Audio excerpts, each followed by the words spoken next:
Hello there, and welcome to this special episode of Down to Sleep to end our year.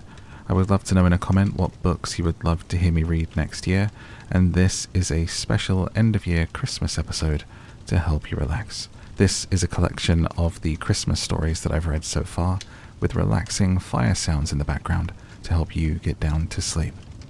I hope that you enjoy it, that it helps you relax, and that you're having a wonderful end to the year. The version of this on Patreon also includes readings of How the Grinch Stole Christmas, The Polar Express, The Nightmare Before Christmas, and more, because those are unfortunately books that I can't share here, but if you join the Patreon you get exclusive books and exclusive versions of what comes out here for free. That's at patreon.com/downtosleep. If you enjoy the free audiobooks, then please do hit like and subscribe for more like this. And now, let's tuck you in.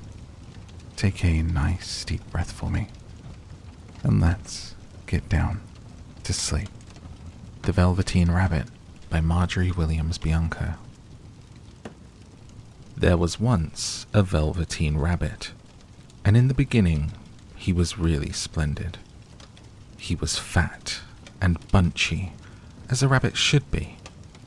His coat was spotted brown and white. He had real thread whiskers, and his ears were lined with pink sateen. On Christmas morning, when he sat wedged in the top of the boy's stocking, with a sprig of holly between his paws, the effect was charming. There were other things in the stocking, nuts and oranges and a toy engine, and chocolate almonds and a clockwork mouse. But the rabbit was quite the best of all. For at least 2 hours, the boy loved him. And then aunts and uncles came to dinner, and there was a great rustling of tissue paper and unwrapping of parcels, and in the excitement of looking at all the new presents, the Velvetine Rabbit was forgotten. For a long time, he lived in the toy cupboard or on the nursery floor, and no one thought very much about him. He was naturally shy, and being only made of velveteen, some of the more expensive toys quite snubbed him. The mechanical toys were very superior, and looked down upon everyone else. They were full of modern ideas and pretended they were real. The model boat, who had lived through 2 seasons and lost most of his paint, caught the tone from them, and never missed an opportunity of referring to his rigging in technical terms. The rabbit could not claim to be a model of anything, for he didn't know that real rabbits existed. He thought they were all stuffed with sawdust like himself, and he understood that sawdust was quite out of date and should never be mentioned in modern circles. Even Timothy, the jointed wooden lion who was made by the disabled soldiers and should have had broader views, put on airs and pretended he was connected with government. Between them all, the poor little rabbit was made to feel himself very insignificant and commonplace, and the only person who was kind to him at all was the skin horse.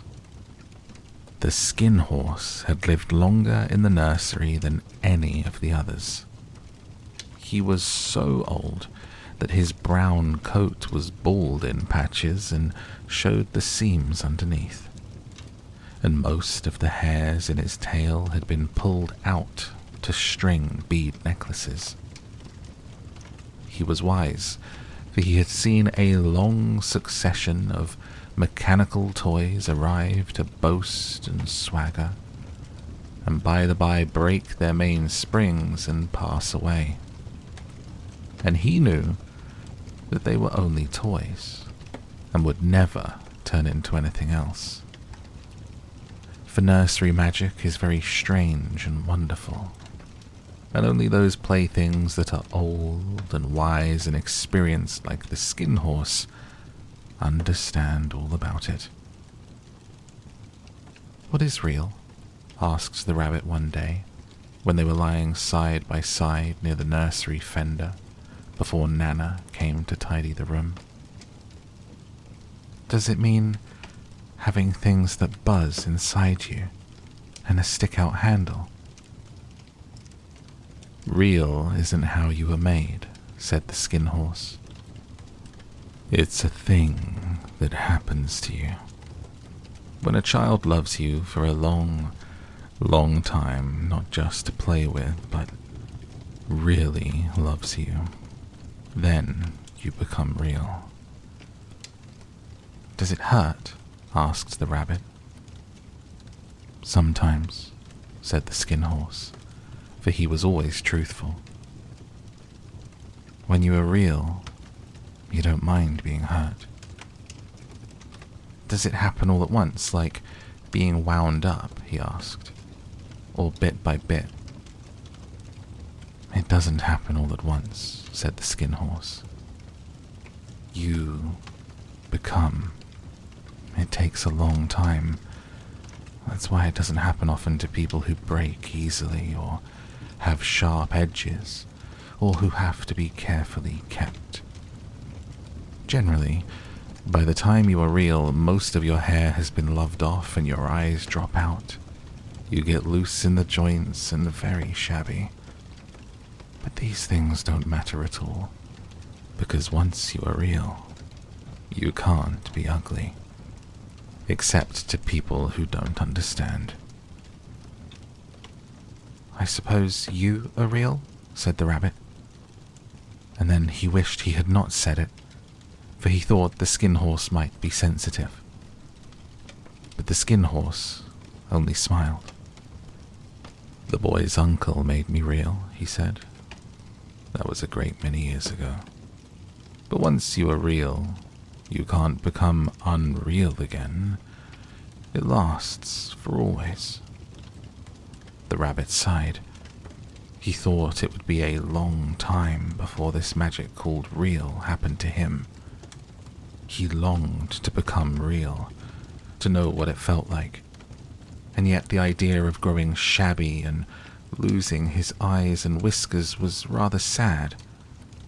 He wished that he could become it without these uncomfortable things happening to him. There was a person called Nana who ruled the nursery. Sometimes she took no notice of the playthings lying about, and sometimes for no reason whatever she went swooping about like a great wind and hustled them away in cupboards. She called this tidying up, and the playthings all hated it, especially the tin ones. The rabbit didn't mind it so much, for wherever he was thrown, he came down soft. One evening, when the boy was going to bed, he couldn't find the china dog that always slept with him. Nana was in a hurry, and it was too much trouble to hunt for china dogs at bedtime. So she simply looked about her, and seeing that the toy cupboard door stood open, she made a swoop. Here, she said, take your old bunny. He'll do to sleep with you. And she dragged the rabbit out by one ear and put him into the boy's arms. That night, and for many nights after, the velvetine rabbit slept in the boy's bed. At first, he found it rather uncomfortable, for the boy hugged him very tight. Sometimes he rolled over on him, and sometimes he pushed him so far under the pillow that the rabbit could scarcely breathe. And he missed, too, those long moonlight hours in the nursery, when all the house was silent, and his talks with the skin horse. But very soon, he grew to like it, for the boy used to talk to him, and made nice tunnels for him under the bedclothes that he said were like the burrows that real rabbits lived in. And they had splendid games together, in whispers, when Nana had gone away to her supper and left the nightlight burning on the mantelpiece. And when the boy dropped off to sleep, the rabbit would snuggle down close under his little warm chin and dream. with the boy's hands clasped close round him all night long. And so time went on, and the little rabbit was very happy. So happy that he never noticed how his beautiful velvetine fur was getting shabbier and shabbier, and his tail becoming unsewn, and all the pink rubbed off his nose where the boy had kissed him. Spring came, and they had long days in the garden.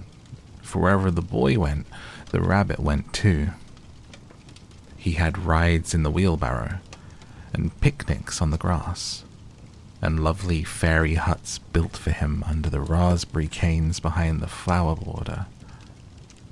And once, when the boy was called away suddenly to go out to tea, the rabbit was left out on the lawn until long after dusk, and Nana had to come and look for him with the candle because the boy couldn't go to sleep unless he was there. He was wet through with the dew and quite earthy from diving into the burrows the boy had made for him in the flower bed, and Nana grumbled as she rubbed him off with a corner of her apron. "You must have your old bunny," she said. "Fancy all that fuss for a toy."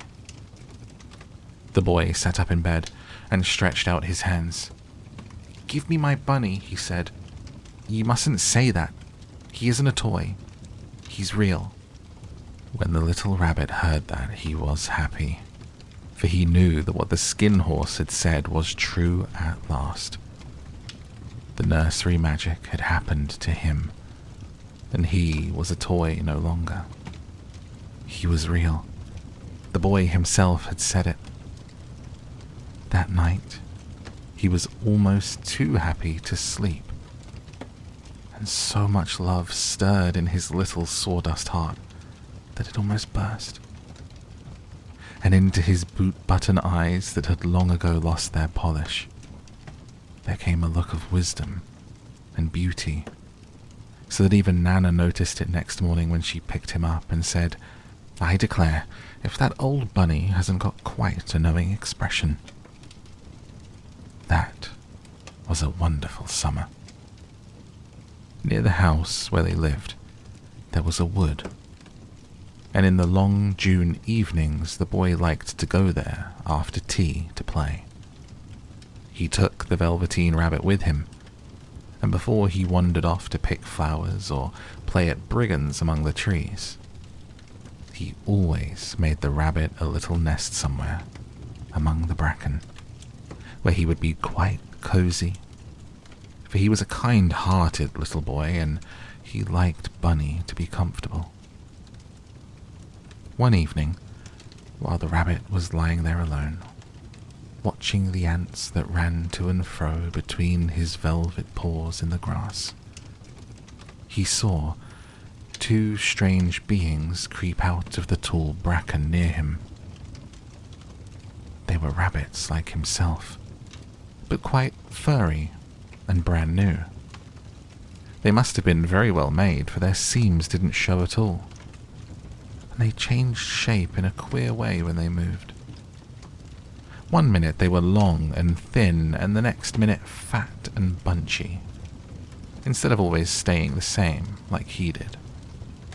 Their feet padded softly on the ground, and they crept quite close to him, twitching their noses while the rabbit stared hard to see which side the clockwork stuck out. For he knew that people who jump generally have something to wind them up. But he couldn't see it. They were evidently a new kind of rabbit altogether. They stared at him, and the little rabbit stared back. And all the time, their noses twitched. "Why don't you get up and play with us?" one of them asked. "I don't feel like it," said the rabbit, for he didn't want to explain that he had no clockwork. "Oh," said the furry rabbit, "it's as easy as anything," and he gave a big hop sideways and stood on his hind legs. "I don't believe you can," he said. "I can," said the little rabbit. "I can jump higher than anything." He meant when the boy threw him, but of course he didn't want to say so. "Can you hop on your hind legs?" asked the furry rabbit. That was a dreadful question, for the velveteen rabbit had no hind legs at all. The back of him was made all in one piece, like pincushion. He sat still in the bracken and hoped the other rabbits wouldn't notice. "I don't want to," he said again. But the wild rabbits have very sharp eyes, and this one stretched out his neck and looked. "He hasn't got any hind legs," he called out. "Fancy a rabbit without any hind legs." And he began to laugh. "I have," cried the little rabbit. "I have got hind legs. I'm sitting on them." "Then stretch them out and show me, like this," said the wild rabbit. And he began to whirl round and dance till the little rabbit got quite dizzy. "I don't like dancing," he said. "I'd rather sit still." But all the while he was longing to dance, for a funny new tickly feeling ran through him, and he felt that he would give anything in the world to be able to jump about like these rabbits did. The strange rabbit stopped dancing and came quite close. He came so close this time that his long whiskers brushed the velveteen rabbit's ear. And then he wrinkled his nose suddenly and flattened his ears and jumped backwards. "He doesn't smell right," he exclaimed. "He isn't a rabbit at all. He isn't real." "I am real," said the little rabbit. "I am real. The boy said so." And he nearly began to cry. Just then, there was a sound of footsteps, and the boy ran past near them, and with a stamp of feet and a flash of white tails, the two strange rabbits disappeared. "Come back and play with me," called the little rabbit. "Do come back. I know I'm real." But there was no answer. Only the little ants ran to and fro, and the bracken swayed gently where the two strangers had passed. The velveteen rabbit was all alone. "Oh dear," he thought. "Why did they run away like that? Why couldn't they stop and talk to me?" For a long time he lay very still, watching the bracken and hoping they would come back. But they never returned. And presently the sun sank lower, and the little white moths fluttered out. Then the boy came and carried him home. Weeks passed, and the little rabbit grew very old and shabby. But the boy loved him just as much. He loved him so hard that he loved all his whiskers off, and the pink lining to his ears turned grey, and his brown spots faded. He even began to lose his shape, and he scarcely looked like a rabbit anymore, except to the boy. To him, he was always beautiful, and that was all that the little rabbit cared about. He didn't mind how he looked to other people, because the nursery magic had made him real. And when you are real, shabbiness doesn't matter. And then one day, the boy was ill. His face grew very flushed, and he talked in his sleep. And his little body was so hot that it burned the rabbit when he held him close. Strange people came and went in the nursery, and a light burned all night. And through it all the little velveteen rabbit lay there, hidden from sight under the bedclothes. And he never stirred, for he was afraid that if they found him, someone might take him away. And he knew that the boy needed him. It was a long, weary time, for the boy was too ill to play, and the little rabbit found it rather dull, with nothing to do all day long. But he snuggled down patiently and looked forward to the time when the boy should be well again, and they would go out in the garden amongst the flowers and the butterflies and play splendid games in the raspberry thicket like they used to. All sorts of delightful things he planned. And while the boy lay half asleep, he crept up close to the pillow and whispered them in his ear. Presently the fever turned, and the boy got better. He was able to sit up in bed and look at picture books, while the little rabbit cuddled close at his side. And one day, they let him get up and dress. It was a bright sunny morning, and the windows stood wide open. They had carried the boy out onto the balcony, wrapped in a shawl, and the little rabbit lay tangled up among the bedclothes thinking. The boy was going to the seaside tomorrow. Everything was arranged, and now it only remained to carry out the doctor's orders. They talked about it all, while the rabbit lay under the bedclothes, with just his head peeping out, and listened. The room was to be disinfected, and all the books and toys that the boy had played with in bed must be burnt. Hurrah, thought the little rabbit. Tomorrow we shall go to the seaside. For the boy had often talked of the seaside, and he wanted very much to see the big waves coming in, and the tiny crabs and the sand castles. Just then, Nana caught sight of him. "How about this old bunny?" she asked. "That," said the doctor. "Why, it's a mass of scarlet fever germs. Burn it at once."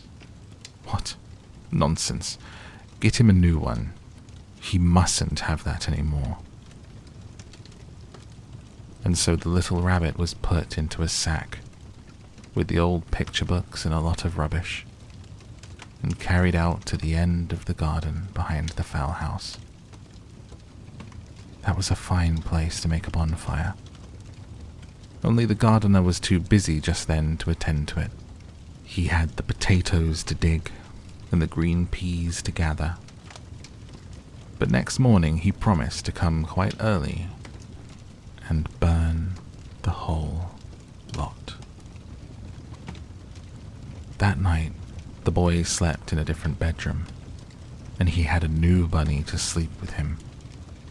It was a splendid bunny, all white plush with real glass eyes. But the boy was too excited to care very much about it. For tomorrow he was going to the seaside, and that in itself was such a wonderful thing that he could think of nothing else. And while the boy was asleep, dreaming of the seaside, the little rabbit lay among the old picture books in the corner behind the fowl house, and he felt very lonely. The sack had been left untied, and so by wriggling a bit he was able to get his head through the opening and look out. He was shivering a little, for he had always been used to sleeping in a proper bed, and by this time his coat had worn so thin and threadbare from hugging that it was no longer any protection to him. Nearby, he could see the thicket of raspberry canes growing tall and close like a tropical jungle, in whose shadow he had played with the boy on bygone mornings. He thought of those long sunlit hours in the garden, how happy they were, and a great sadness came over him. He seemed to see them all pass before him, each more beautiful than the other. The fairy huts in the flower bed, the quiet evenings in the wood when he lay in the bracken and the little ants ran over his paws. The wonderful day when he first knew that he was real.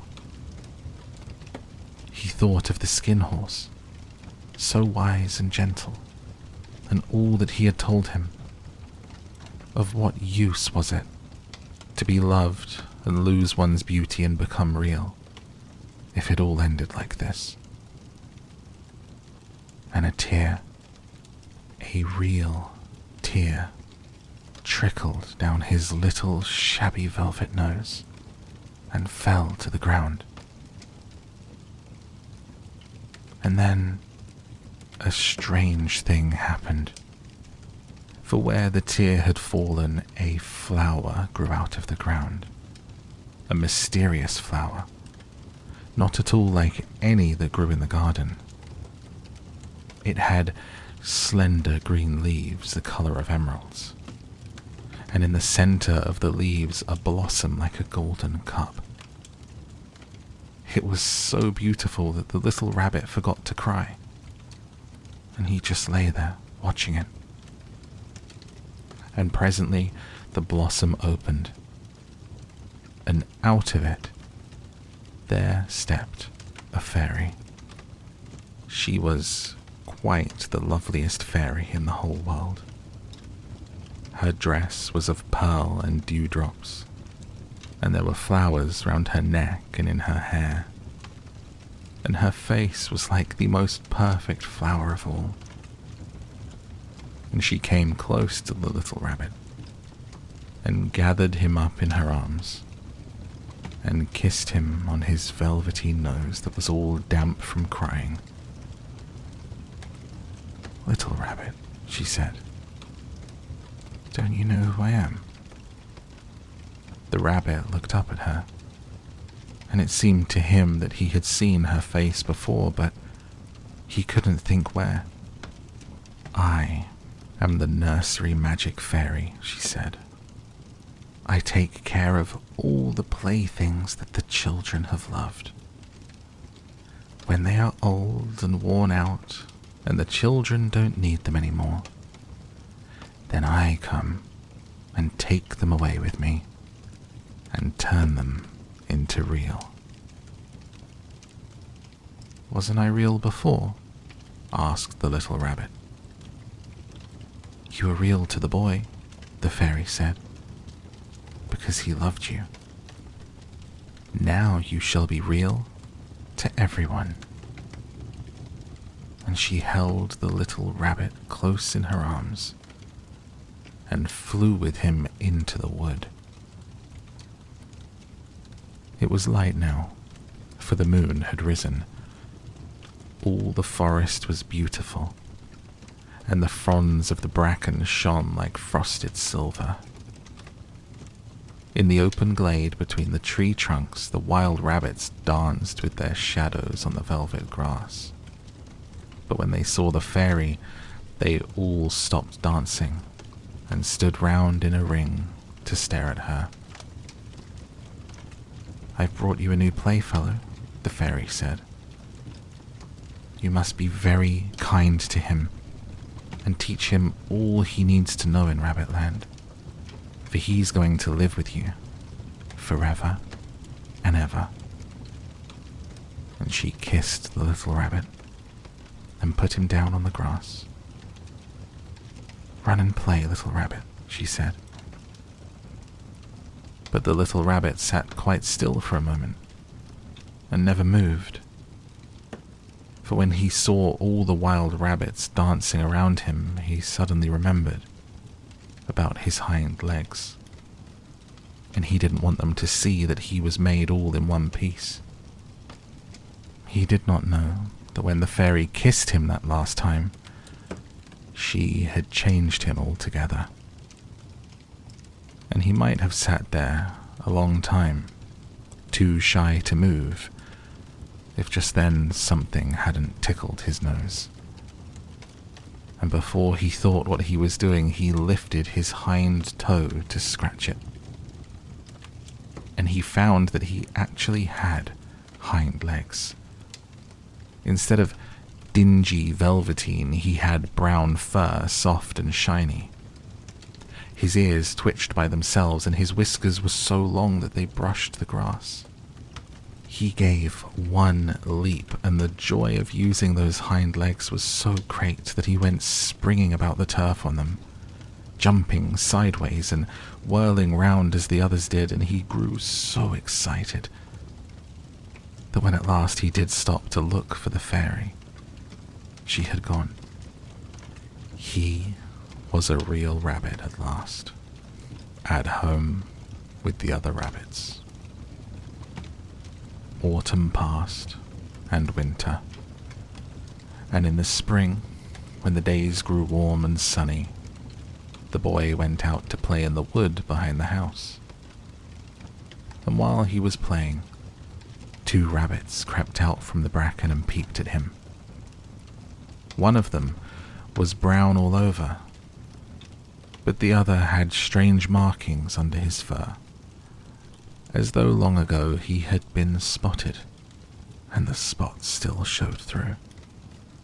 And about his little soft nose, and his round black eyes, there was something familiar, so that the boy thought to himself, "Why, he looks just like my old bunny that was lost when I had scarlet fever." But he never knew that it really was his own bunny, come back to look at the child who had first helped him to be real.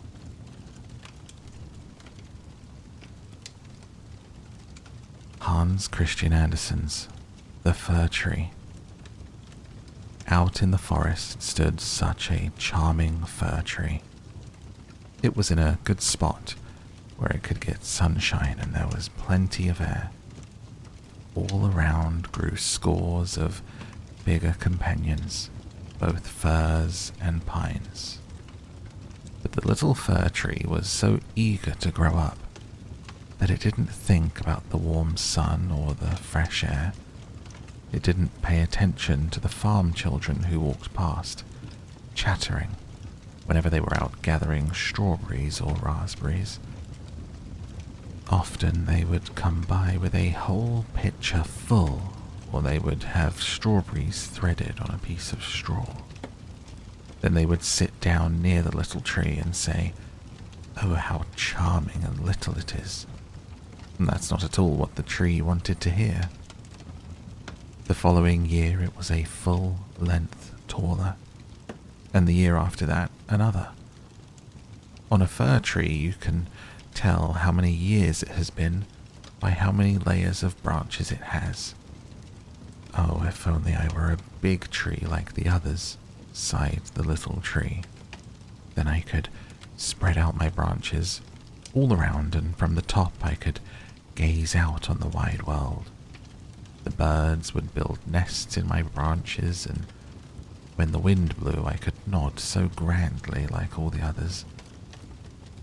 The tree took no pleasure in the sunshine, in the birds, or in the crimson clouds that sailed overhead both morning and evening. When it was winter and the snow lay all around, glittering white, a hare often came bounding along and sprang right over the little tree. Oh, how annoying that was. But 2 winters passed, and by the 3rd, the tree was so tall that the hare had to go around it. Oh, to grow and grow and to get bigger and older, that is the only lovely thing in this world, thought the tree. In the autumn, the woodcutters would always appear to chop down some of the biggest trees. It happened every year, and the young fir tree, which was now quite grown up, would start trembling because the tall, magnificent trees would topple to the ground with a groan and a crash. Their branches would be cut off, and they looked so naked, tall and slender. They were almost beyond recognition. But then they were loaded onto wagons, and horses carried them away, out of the forest. Where were they going? What was in store for them? In the spring, when the swallow and the stork appeared, the tree asked them, "Do you know where they were taken? Have you seen them?"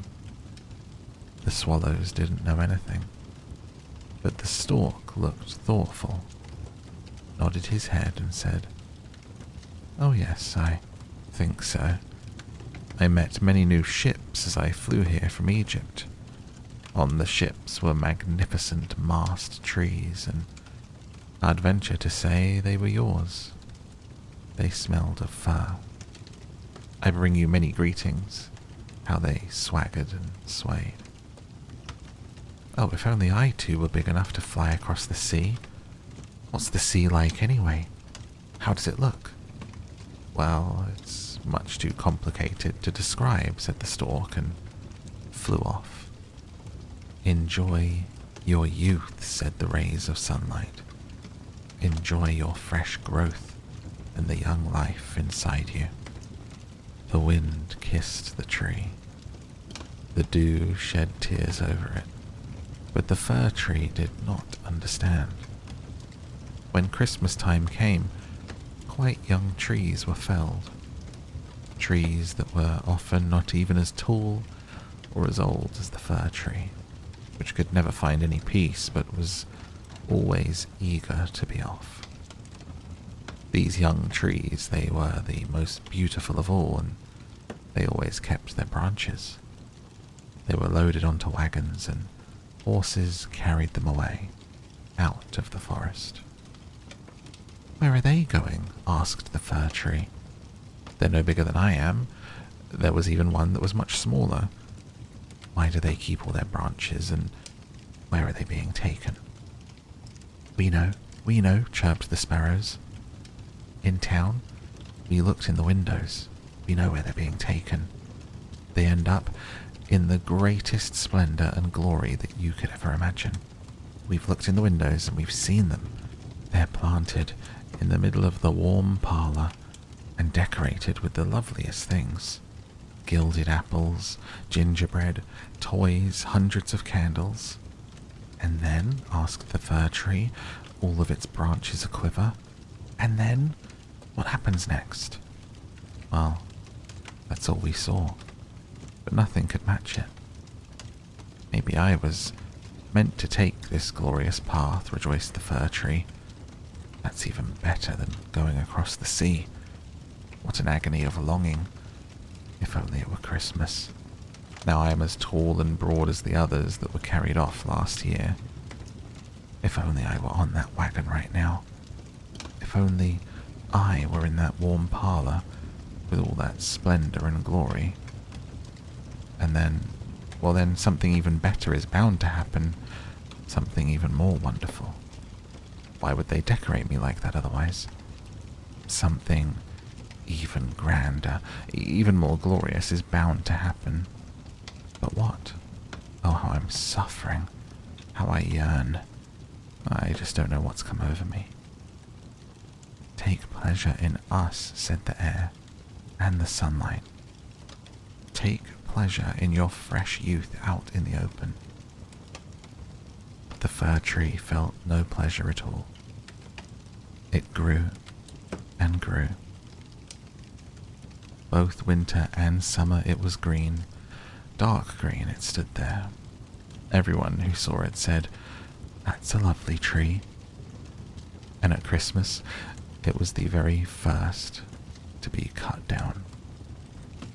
The axe bit deep into its marrow. The tree fell to the ground with a sigh. It felt a pain, a weakness. It couldn't even think about happiness.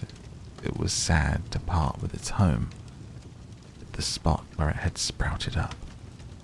For the tree realized that it would never see its dear old companions again. The small shrubs and flowers all around, maybe not even the birds. Leaving was certainly not pleasant.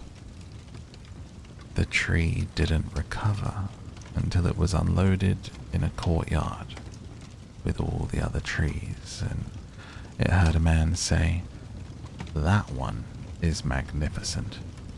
That's the one we want." Two servants came and carried the fir tree into an enormous, beautiful room. Portraits hung on all the walls. Next to the large wood stove stood big Chinese vases with lions on the lids. There were rocking chairs and silk-covered sofas, big tables covered with picture books, and the fir tree was set in a large wooden tub filled with sand. But no one could tell that it was a wooden tub because green fabric was wrapped all around it. The tub stood on top of a big, colorful carpet. Oh, how the tree trembled. What was going to happen next? The servants and the maids proceeded to decorate the tree. On one branch they hung little woven baskets cut from colored paper. Each basket was filled with sweets. Gilded apples and walnuts hung on the tree as if they had grown there. More than 100 little candles, red and blue and white, fastened to the branches. Dolls that looked as lifelike as human beings. The tree had never seen anything like it before.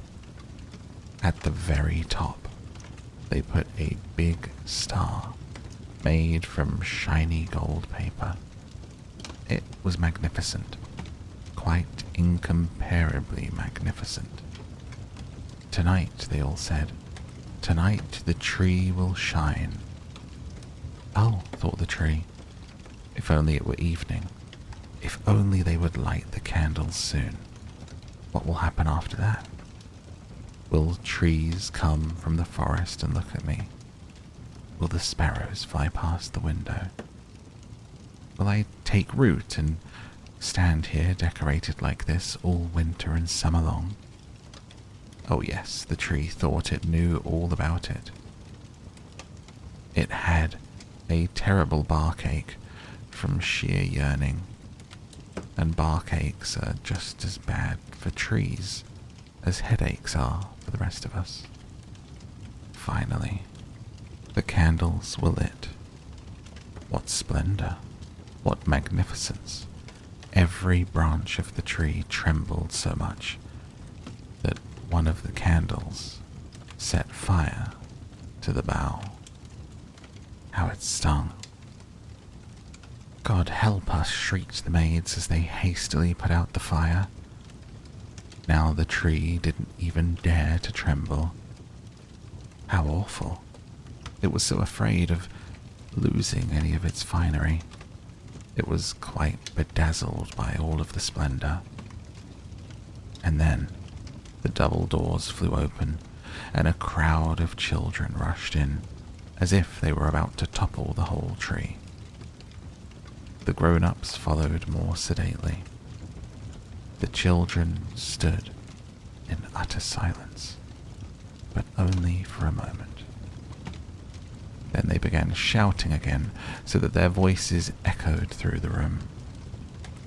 They danced around the tree, and one present after the other was plucked from the branches. "What are they doing?" thought the tree. "What's going to happen?" And the candles burned all the way down, and as they burned down they were put out, and the children were allowed to plunder the tree. How they rushed at it, making all of the branches groan. If the tree hadn't been tied to the ceiling by its top and the gold star, it would have toppled right over. The children danced around with their splendid toys, and no one paid any attention to the tree, except for the old nursemaid, who walked around it, peering in among the branches, but She was only checking to see that not a fig or an apple had been overlooked. A story, shouted the children, pulling a stout little man over to the tree. He sat down right underneath it. Because we're out in the forest, he told them, and it may do the tree some good to listen along. But I'm only going to tell you one story. Do you want to hear the one about Ickety-Ackety, or the one about Clumper-Dumper, who fell down the stairs but still ended up on the throne and won the hand of the princess? Ickety-Ackety, cried some of the children. Clumper-Dumper, cried the others. They shouted and shrieked, and only the fir tree stood in silence and thought, won't I get to take part? Won't I get to do anything? It had been part of the celebration after all. It had done what it was supposed to do. The man told the story of Clumper-Dumper, who fell down the stairs but ended up on the throne and won the hand of the princess. The children clapped their hands and shouted, tell us more, tell us more. They wanted to hear the one about Ickety-Ackety too. But he would only tell them the story about Clumper-Dumper. The fir tree stood quite still and pensive. The birds in the forest had never mentioned anything like this. Clumper-Dumper fell down the stairs, and yet won the hand of the princess. Well, so that's the way the things are out in the world, thought the fir tree, believing it all to be true because such a nice man told the story. Well, who knows? Maybe I too will fall down the stairs and win the princess. The fir tree looked forward to the next day, when it would be adorned with candles, toys, gold, and fruit. Tomorrow I won't tremble, it thought. I will fully enjoy all my glory. Tomorrow I'll hear the story about Clumper-Dumper again. Maybe the one about Ickety-Ackety too. The tree stood still and pensive all night long. In the morning, a servant and a maid came into the room. Now the finery's going to start again, thought the tree. But they dragged it out of the parlour, up the stairs to the attic, and there in a dark corner, where no daylight shone, they left it. What does this mean, thought the tree. I wonder what I'm supposed to do here. I wonder what I'm going to hear now. It leaned against the wall and stood there thinking and thinking. And it had plenty of time for that because day after day and night after night went by and no one came up to the attic.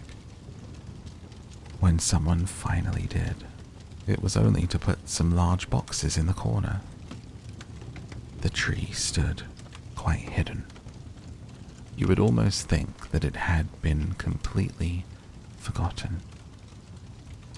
Now it's winter outside, thought the tree. The ground is hard and covered with snow. The people wouldn't be able to plant me. No doubt that's why I'm standing here, safe indoors until springtime. What a good plan. How kind the people are. If only it wasn't so dark in here and so terribly lonely. There's not even a little hare. It was nice out there in the forest, when the snow lay on the ground, and the hare came running past. Yes, even when it leapt right over me. I didn't like it much at the time, but up here it's terribly lonely. Squeak, squeak, said a little mouse at the very moment and came scurrying. And then another little mouse appeared. They sniffed at the fir tree and scurried in and out of its branches. "It's awfully cold," said the little mice, "but otherwise it's quite blissful to be here. Don't you agree, you old fir tree?" "I'm not old at all," said the fir tree. "There are plenty of trees that are much older than I am." "Where did you come from?" asked the mice. "And what do you know?" They were awfully curious. "Tell us about the loveliest place on earth. Have you ever been there?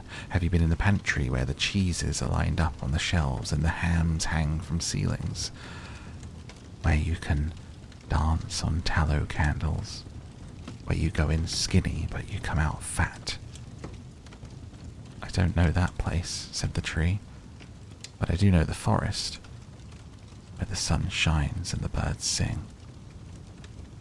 The tree told them all about its youth. The little mice had never heard anything like that before. They listened closely and said, "You've seen so much. How happy you've been." "Me," said the fir tree, thinking about everything it had just described. "Why, yes, I suppose those were quite delightful days after all." The tree told them about Christmas Eve, when it was decorated with cakes and candles. "Oh," said the little mice, "how happy you've been, you old fir tree." "I'm not old at all," said the tree. "It was only this winter that I came here. I'm in the prime of my life. I've just stopped growing." "How wonderfully you describe things," said the little mice. The following night they brought along 4 other little mice who wanted to hear what the tree had to tell. The more the tree told them, the more clearly it remembered everything. And it thought those actually were quite enjoyable days, but they can come again. They can come again. Clumper-Dumper fell down the stairs, but he won the hand of the princess. Maybe I too can win a princess. The fir tree thought about a charming little birch tree that grew out in the forest. For the fir tree, the birch was a real and lovely princess. "Who's Clumper-Dumper?" asked the little mice. The fir tree told them the whole story. It could remember every single word. The little mice were ready to run all the way to the top of the tree out of sheer glee. The next night, many more mice came, and on Sunday there were even 2 rats. But they said the story wasn't amusing, and that made the little mice sad, because then they thought less of the story themselves. "Is that the only story you know?" asked the rats. "The only one," replied the tree. "I heard it on the happiest evening of my life, but back then I didn't realize how happy I was. It's an exceptionally tedious story. Don't you know any about bacon and tallow candles? Any pantry stories?" "No," said the tree. "Well, thanks for nothing," replied the rats, and they went home. Eventually the little mice disappeared too. The tree sighed.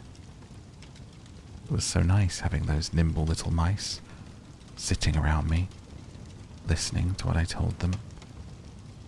Now that too is over, but I'm going to remember to enjoy myself when they finally take me out of here.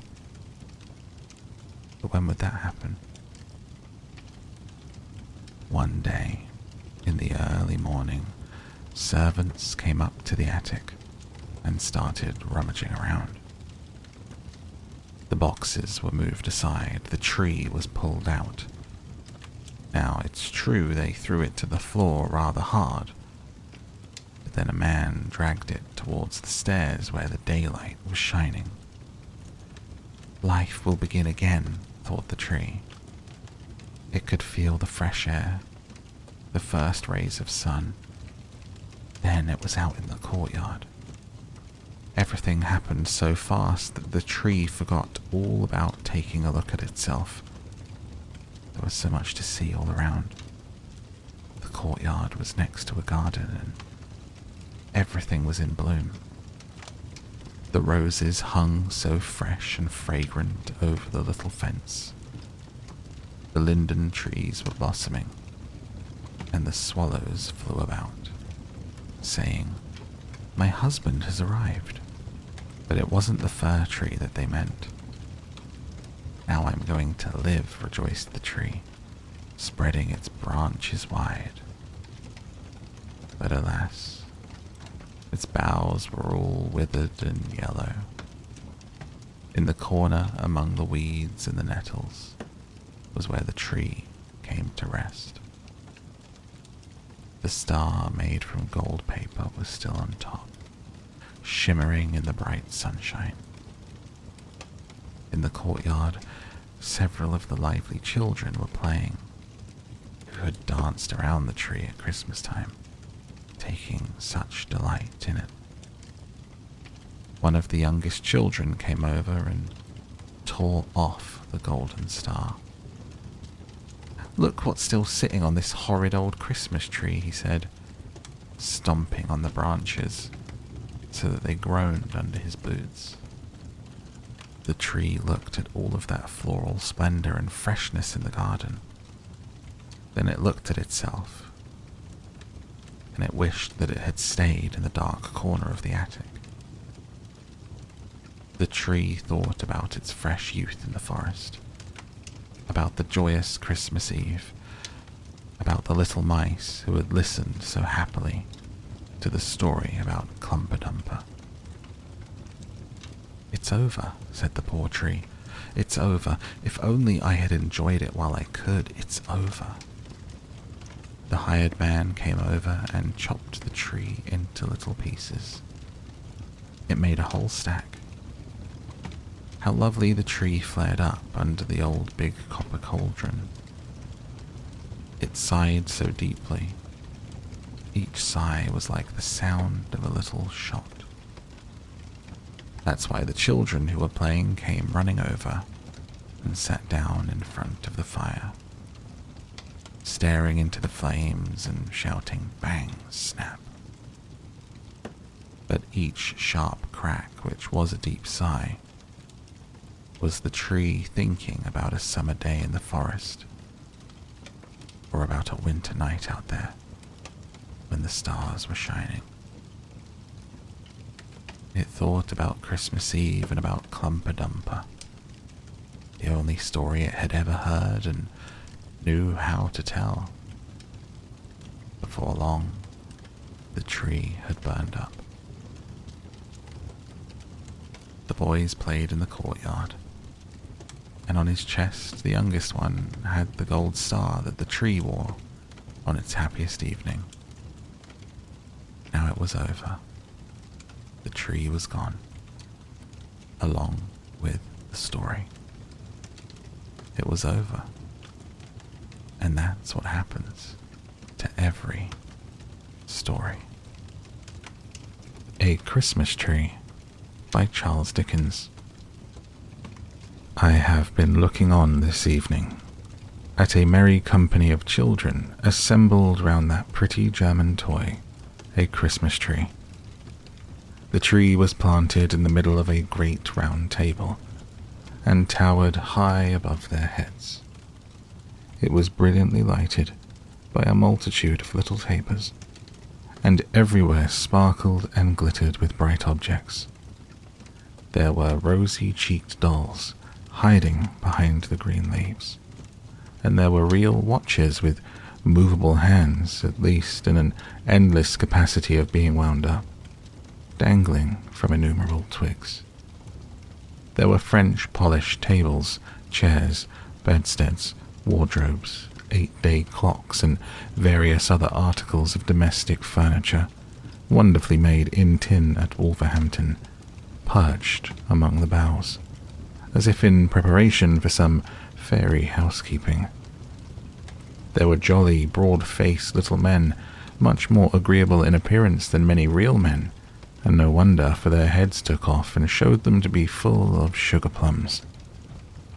There were fiddles and drums, There were tambourines, books, work boxes, paint boxes, sweet meat boxes, peep show boxes, and all kinds of boxes. There were trinkets for the elder girls, far brighter than any grown-up gold and jewels. There were baskets and pincushions in all devices. There were guns, swords, and banners. There were witches standing in enchanted rings of pasteboard to tell fortunes. There were tea totems, humming tops, needle cases, pen wipers, smelling bottles, conversation cards, bouquet holders, real fruit, made artificially dazzling with gold leaf, imitation apples, pears, walnuts, crammed with surprises. In short, as a pretty child before me delightedly whispered to another pretty child, her bosom friend, there was everything and more. This motley collection of odd objects clustering on the tree like magic fruit, and flashing back the bright looks directed towards it from every side. Some of the diamond eyes admiring it were hardly on a level with the table, and a few were languishing in timid wonder on the bosoms of pretty mothers, aunts, nurses, made a lively realization of the fancies of childhood, and set me thinking how all the trees that grow and all the things that come into existence on the earth have their wild adornments at that well-remembered time. Being now at home again, and alone, the only person in the house awake, my thoughts are drawn back by a fascination which I do not care to resist, to my own childhood. I begin to consider what do we all remember best upon the branches of the Christmas tree of our young Christmas days, by which we climbed to real life. Straight in the middle of the room, cramped in the freedom of its growth by no encircling walls or soon-reached ceiling, a shadowy tree arises, and looking up into the dreamy brightness of its top, for I observe in this tree the singular property that it appears to grow downward towards the earth. I look into my youngest Christmas recollections. All toys at first I find. Up yonder, among the green holly and red berries, is the tumbler with his hands in his pockets who wouldn't lie down, but whenever he was put upon the floor persisted in rolling his fat body about, until he rolled himself still, and brought those lobster eyes of his to bear upon me, when I affected to laugh very much, but in my heart of hearts was extremely doubtful of him. Close beside him is that infernal snuff-box, out of which there sprang a demoniacal counselor in a black gown, with an obnoxious head of hair, and a red cloth mouth wide open, who was not to be endured on any terms, but could not be put away either, for he used suddenly in a highly magnified state to fly out of mammoth snuff-boxes in dreams, when least expected. Nor is the frog with cobbler's wax on his tail far off, for there was no knowing where he wouldn't jump, and when he flew over the candle and came upon one's hand with that spotted back red on a green ground, he was horrible. The cardboard lady in a blue silk skirt who was stood up against the candlestick to dance, and whom I see on the same branch, was milder and was beautiful. But I can't say as much for the larger cardboard man, who used to be hung against the wall and pulled up on a string. There was a sinister expression in that nose of his, and when he got his legs round his neck, which he very often did, he was ghastly, and not a creature to be alone with. When did that dreadful mask first look at me? Who put it on? And why was I so frightened that the sight of it is an era of my life? It is not a hideous visage in itself, it is even meant to be droll. Why then were its stolid features so intolerable? Surely not because it hid the wearer's face. An apron would have done as much. And though I should have preferred even the apron away, It would not have been absolutely insupportable, like the mask. Was it the immovability of the mask? The doll's face was immovable, but I was not afraid of her. Perhaps that fixed and set change coming over a real face infused into my quickened heart some remote suggestion and dread of the universal change that is to come on every face and make it still. Nothing reconciled me to it. No drummers from whom proceeded a melancholy chirping on the turning of the handle. No regiment of soldiers with a mute band taken out of a box and fitted one by one upon a stiff and lazy little set of lazy tongs. No old woman, made of wires in a brown paper composition, cutting up a pie for 2 small children could give me a permanent comfort for a long time. Nor was it any satisfaction to be shown the mask, see that it was made of paper, or to have it locked up, and be assured that no one wore it. The mere recollection of that fixed face, the mere knowledge of its existence anywhere, was sufficient to awake me in the night, all perspiration and horror. Oh, I know it's coming. Oh, the mask. I never wondered what the dear old donkey with the panniers was made of. His hide was real to the touch, I recollect, and the great black horse with the round red spots all over him, the horse that I could even get upon, I never wondered what had brought him to that strange condition, or thought that such a horse was not commonly seen at Newmarket.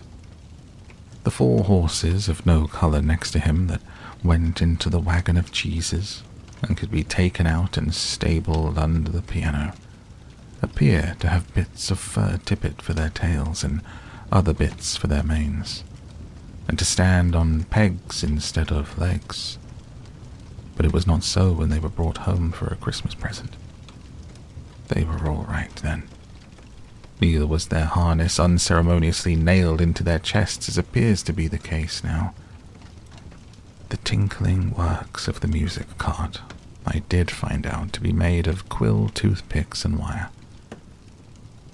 And I always thought that little tumbler in his shirt sleeves, perpetually swarming up one side of a wooden frame and coming down head foremost on the other, rather a weak-minded person though good-natured.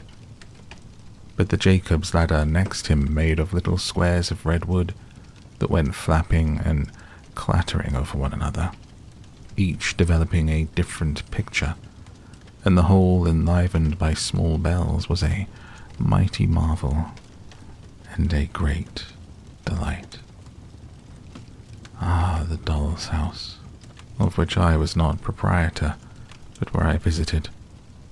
I don't admire the Houses of Parliament half so much as that stone-fronted mansion with real glass windows and door steps and a real balcony. Greener than I ever see now, except at watering places, and even they afford but a poor imitation. And though it did open all at once, the entire house front, which was a blow I admit as cancelling the fiction of a staircase, it was but to shut it up again, and I could believe.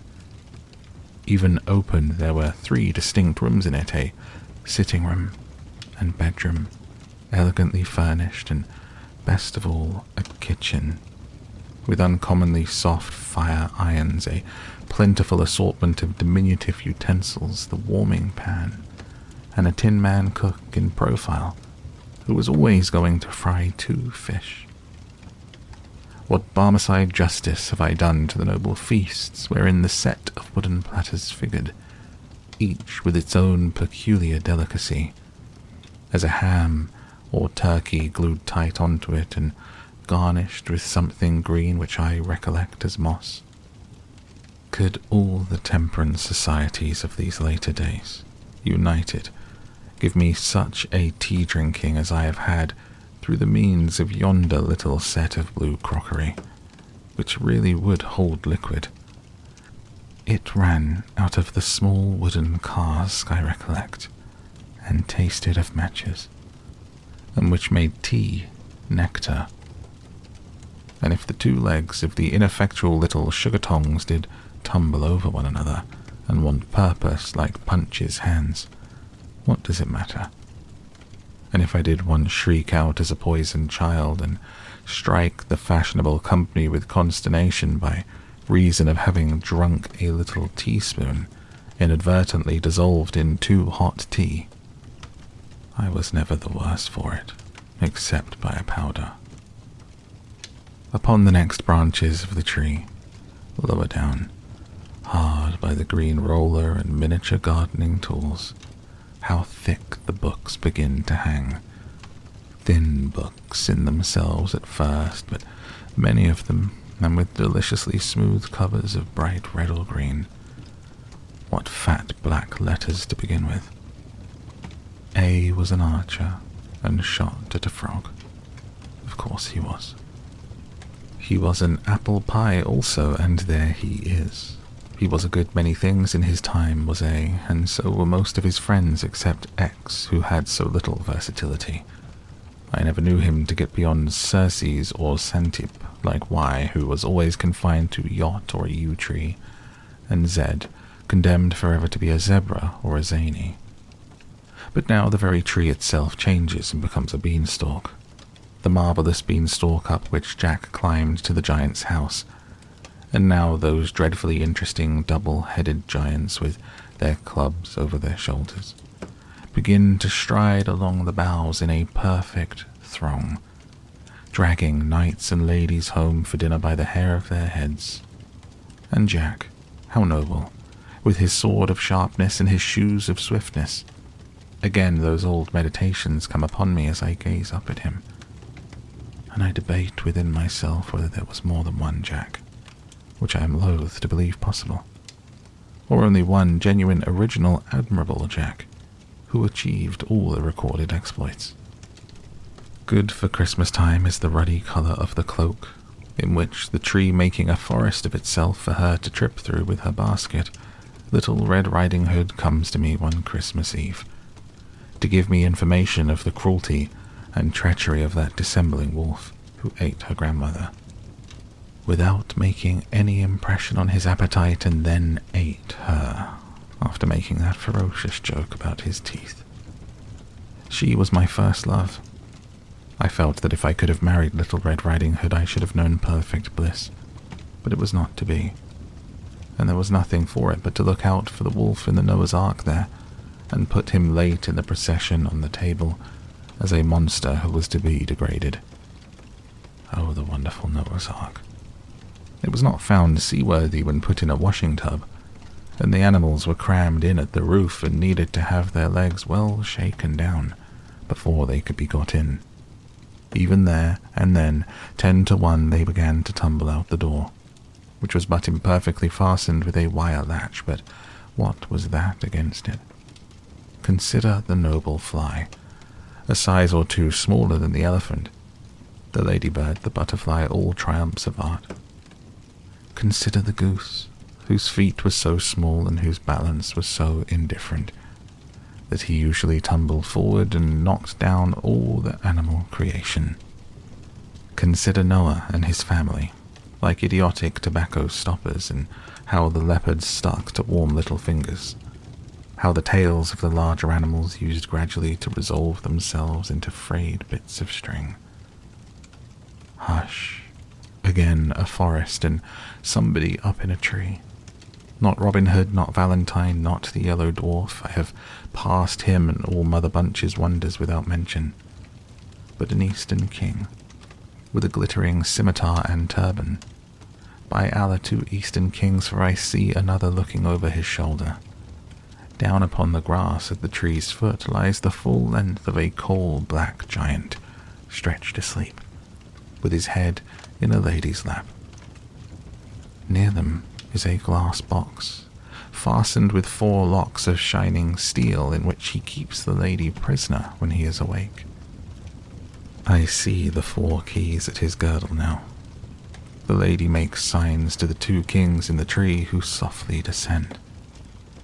It is the setting in of the bright Arabian Nights. Oh, now all the common things become uncommon and enchanted to me. All lamps are wonderful, all rings are talismans. Common flower pots are full of treasure with a little earth scattered on the top. Trees are for Ali Baba to hide in, beefsteaks are to throw down into the valley of diamonds, that the precious stones may stick to them and be carried by the eagles to their nests, whence the traders with loud cries will scare them. Tarts are made, according to the recipe of the vizier's son of Basora, who turned pastry cook after he was set down in his drawers at the gate of Damascus. Cobblers are all Mustafas, and in the habit of sewing up people cut into 4 pieces to whom they are taken blindfold. Any iron ring let into stone is the entrance to a cave which only waits for the magician, and the little fire, and the necromancy that will make the earth shake. All the dates imported come from the same tree as that unlucky date with whose shell the merchant knocked out the eye of the genie's invisible son. All olives are of the stock of that fresh fruit, concerning which the commander of the faithful overheard the boy conduct the fictitious trial of the fraudulent olive merchant. All apples are akin to the apple purchased with 2 others from the Sultan's gardener for 3 sequins, and which the tall slave stole from the child.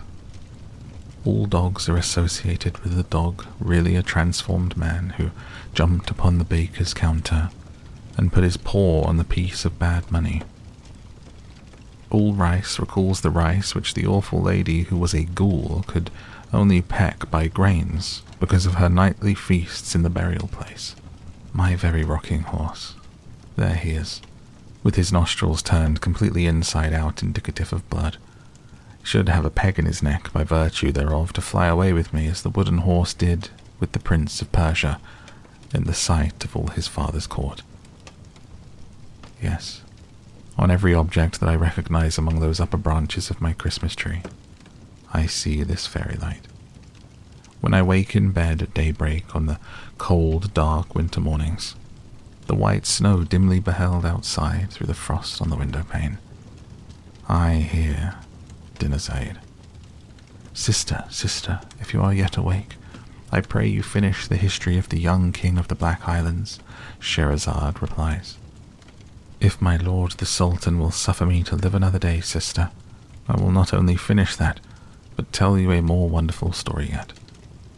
Then the gracious Sultan goes out, giving no orders for the execution, and we all 3 breathe again. At the height of my tree I begin to see, cowering among the leaves, it may be born of turkey, or of pudding, or mince pie, or of these many fancies jumbled with Robinson Crusoe on his desert island, Philip Quarrel among the monkeys, Sandford and Merton with Mr. Barlow, Mother Bunch and the Mask.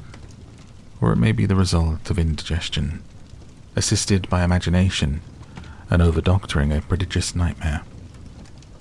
It is so exceedingly indistinct that I don't know why it's frightful, but I know it is. I can only make out that it is an immense array of shapeless things which appear to be planted on a vast exaggeration of the lazy tongs that used to bear the toy soldiers, to be slowly coming close to my eyes, and receding to an immeasurable distance. When it comes closest, it is worse. In connection with it I descry resemblances of winter nights incredibly long, of being sent early to bed as a punishment for some small offense, and waking in 2 hours with a sensation of having been asleep 2 nights, of the laden hopelessness of morning ever dawning, and the impression of a weight of remorse. And now I see a wonderful row of little lights rise smoothly out of the ground, before a vast green curtain. Now a bell rings, a magic bell which still sounds in my ears unlike all other bells, and music plays amidst a great buzz of voices, the fragrant smell of orange peel and oil.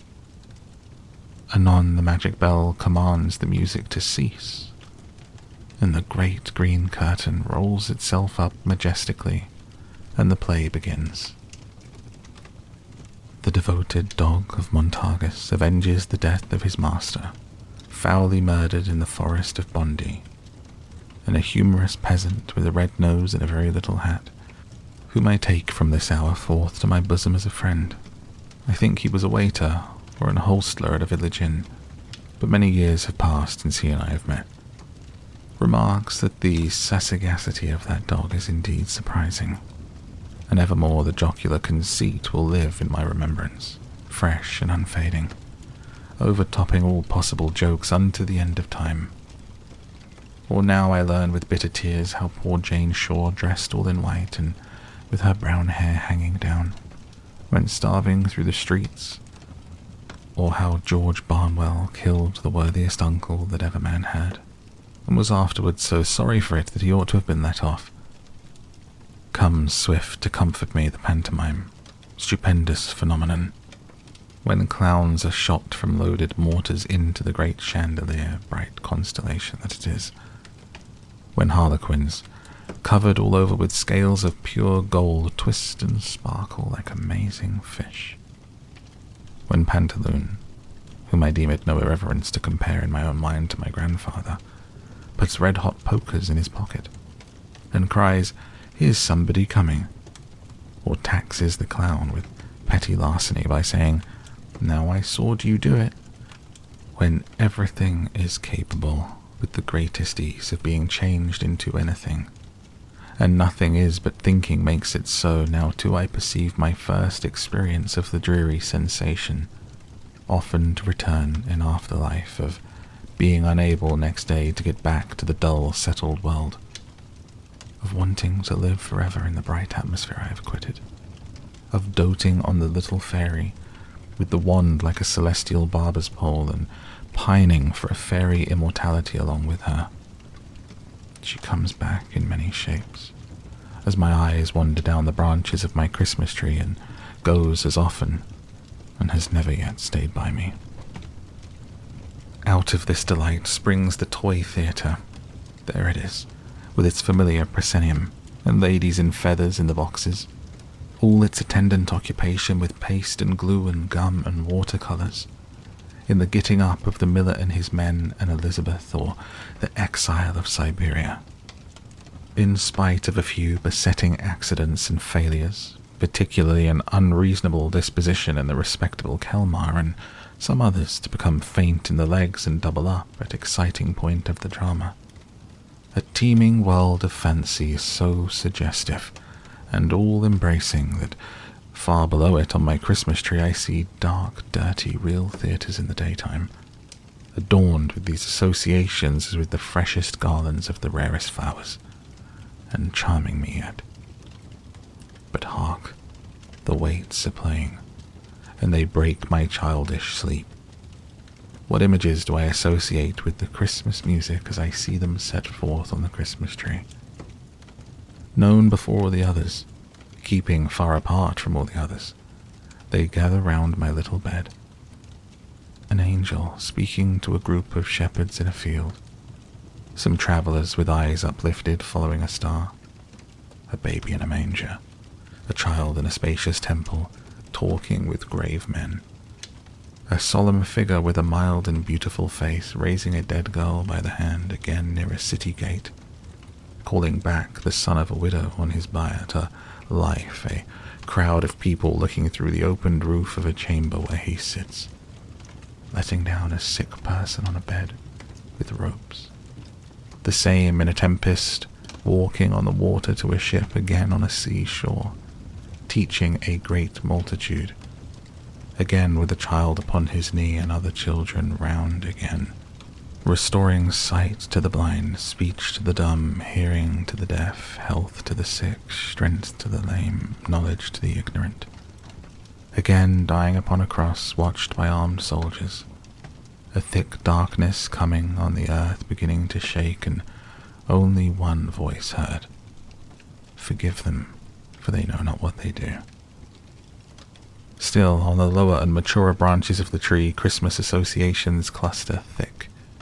School books shut up, Ovid and Virgil silenced, the Rule of Three, with its cool impertinent inquiries long disposed of, Terence and Platus acted no more in an arena of huddled desks and forms all chipped and notched and inked.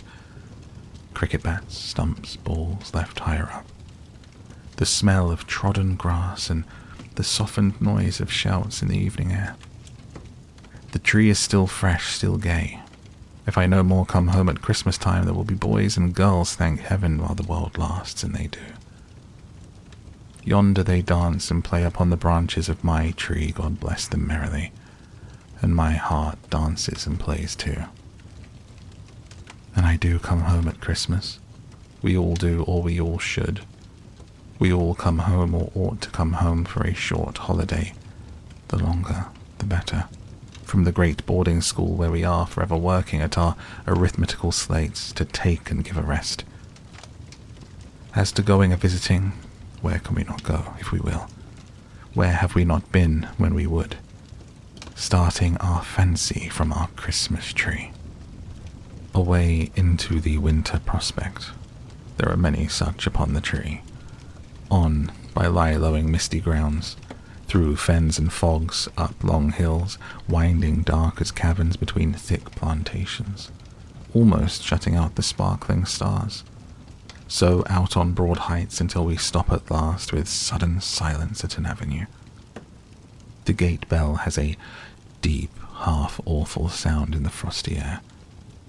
The gate swings open on its hinges, and as we drive up to a great house, the glancing lights grow larger in the windows. The opposing rows of trees seem to fall solemnly back on either side to give us place.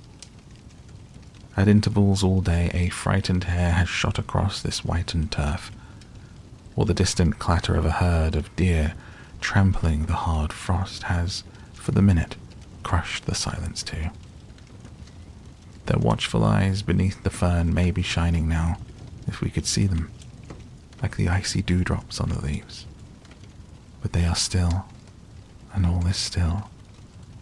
And so the lights growing larger and the trees falling back before us and closing up again behind us as if to forbid retreat, we come to the house.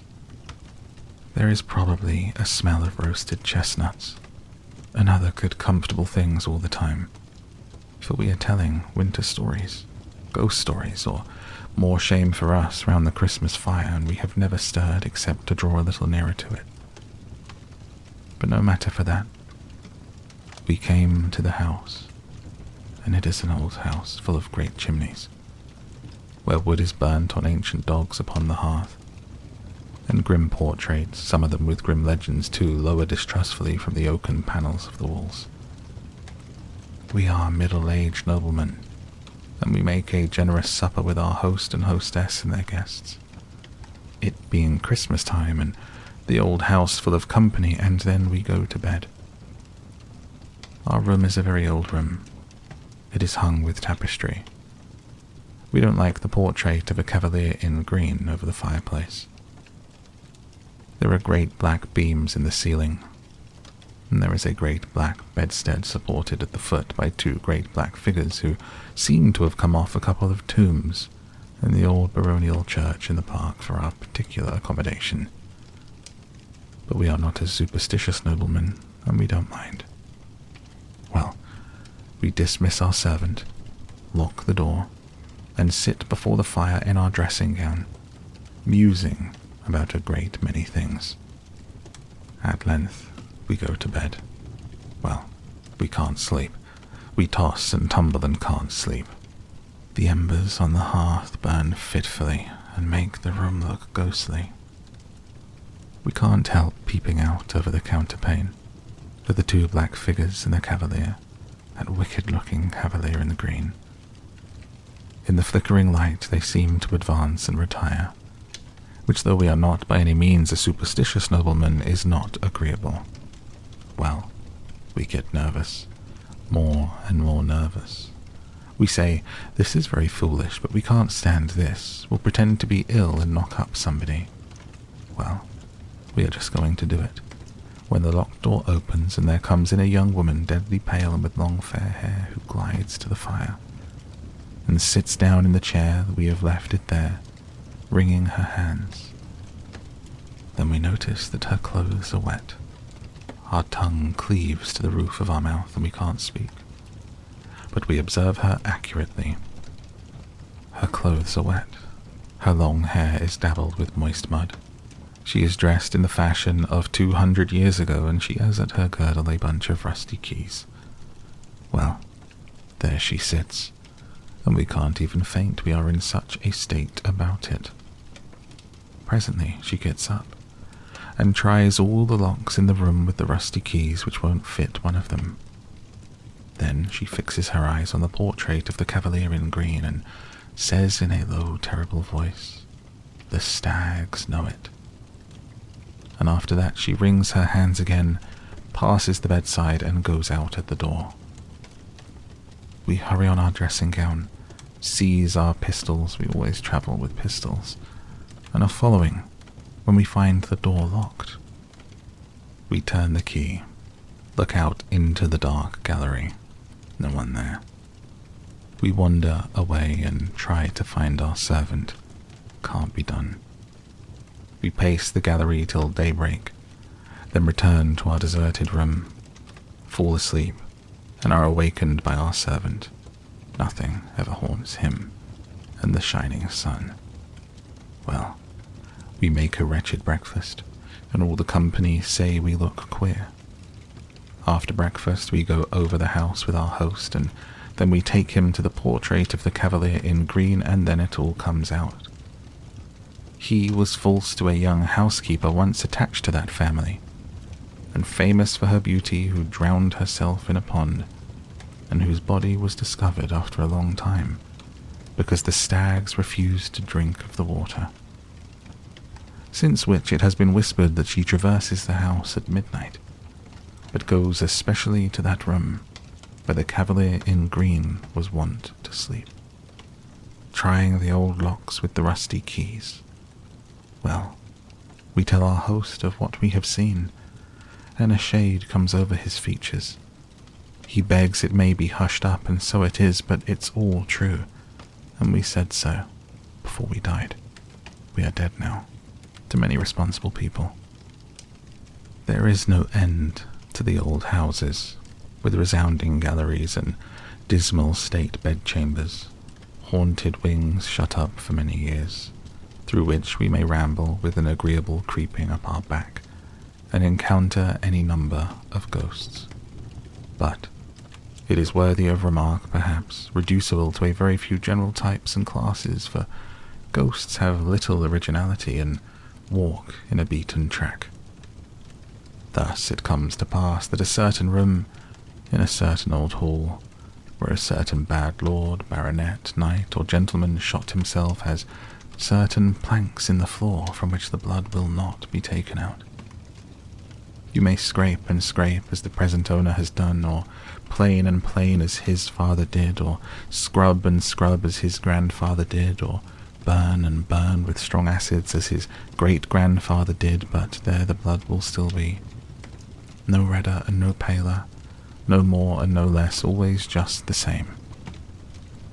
Thus, in such another house there is a haunted door that never will keep open, or another door that never will keep shut, or a haunted sound of a spinning wheel, or a hammer, or a footstep, or a cry, or a sigh, or a horse's tramp, or the rattling of a chain. Or else there is a turret clock, which at the midnight hour strikes 13, when the head of the family is going to die. Or a shadowy, immovable black carriage which at some time is always seen by somebody, waiting near the great gates in the stable yard. Or thus it came to pass how Lady Mary went to pay a visit at a large wild house in the Scottish Highlands, and, being fatigued with her long journey, retired to bed early, and innocently said next morning at the breakfast table, "How odd to have so late a party last night in this remote place, and not to tell me of it before I went to bed." Then everyone asked Lady Mary what she meant. Then Lady Mary replied, "Why, all night long the carriages were driving round and round the terrace underneath my window." Then the owner of the house turned pale, and so did his lady. and Charles MacDoodle of MacDoodle signed to Lady Mary to say no more, and everyone was silent. After breakfast, Charles MacDoodle told Lady Mary that it was a tradition in the family that those rumbling carriages on the terrace betokened death. And so it proved, for 2 months afterwards the lady of the mansion died. And Lady Mary, who was a maid of honour at court, often told this story to the old Queen Charlotte. By this token that the old king always said, what, ghosts, ghosts, no such thing, no such thing, and never left off saying so until he went to bed. Or a friend of somebody's whom most of us know, when he was a young man at college, had a particular friend with whom he made the compact that, if it were possible for the spirit to return to this earth after its separation from the body, he of the twain who first died should reappear to the other. In course of time this compact was forgotten by our friend, the 2 young men having progressed in life and taking diverging paths that were wide asunder. But one night, many years afterwards, our friend, being in the north of England and staying for the night in an inn on the Yorkshire moors, happened to look out of bed, and there in the moonlight, leaning on a bureau near the window, steadfastly regarding him, saw his old college friend. The appearance, being solemnly addressed, replied in a kind of whisper but very audibly, "Do not come near me. I am dead. I am here to redeem my promise. I come from another world, but may not disclose its secrets." Then the whole form, becoming paler, melted, as it were, into the moonlight and faded away. Or there was the daughter of the first occupier of the picturesque Elizabethan house, so famous in our neighbourhood. You have heard about her? No? Why, she went out one summer evening at twilight, when she was a beautiful girl just 17 years of age, to gather flowers in the garden. Presently she came running terrified into the hall to her father, saying, "Oh, dear father, I have met myself." He took her in his arms and told her it was fancy, but she said, "Oh no, I met myself in the Broad Walk." And I was pale and gathering withered flowers, and I turned my head and held them up.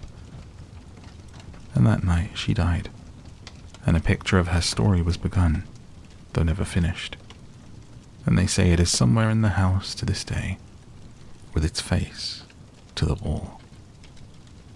Or the uncle of my brother's wife was riding home on horseback one mellow evening at sunset, when in a green lane close to his own house he saw a man standing before him in the very centre of a narrow way.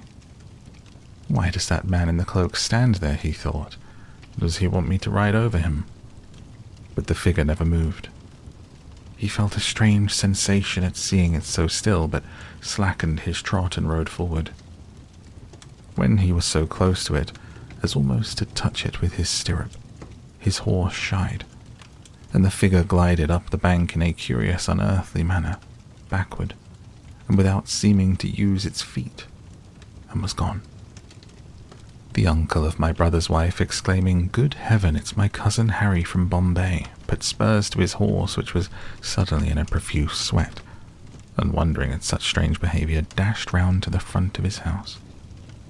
There he saw the same figure just passing in at the long French window of the drawing-room, opening on the ground. He threw his bridle to a servant and hastened in after it. His sister was sitting there alone. "Alice, where's my cousin Harry?" "Your cousin Harry, John?" "Yes, from Bombay. I met him in the lane just now and saw him enter here this instant." Not a creature had been seen by anyone, and in that hour and minute, as it afterwards appeared, this cousin died in India.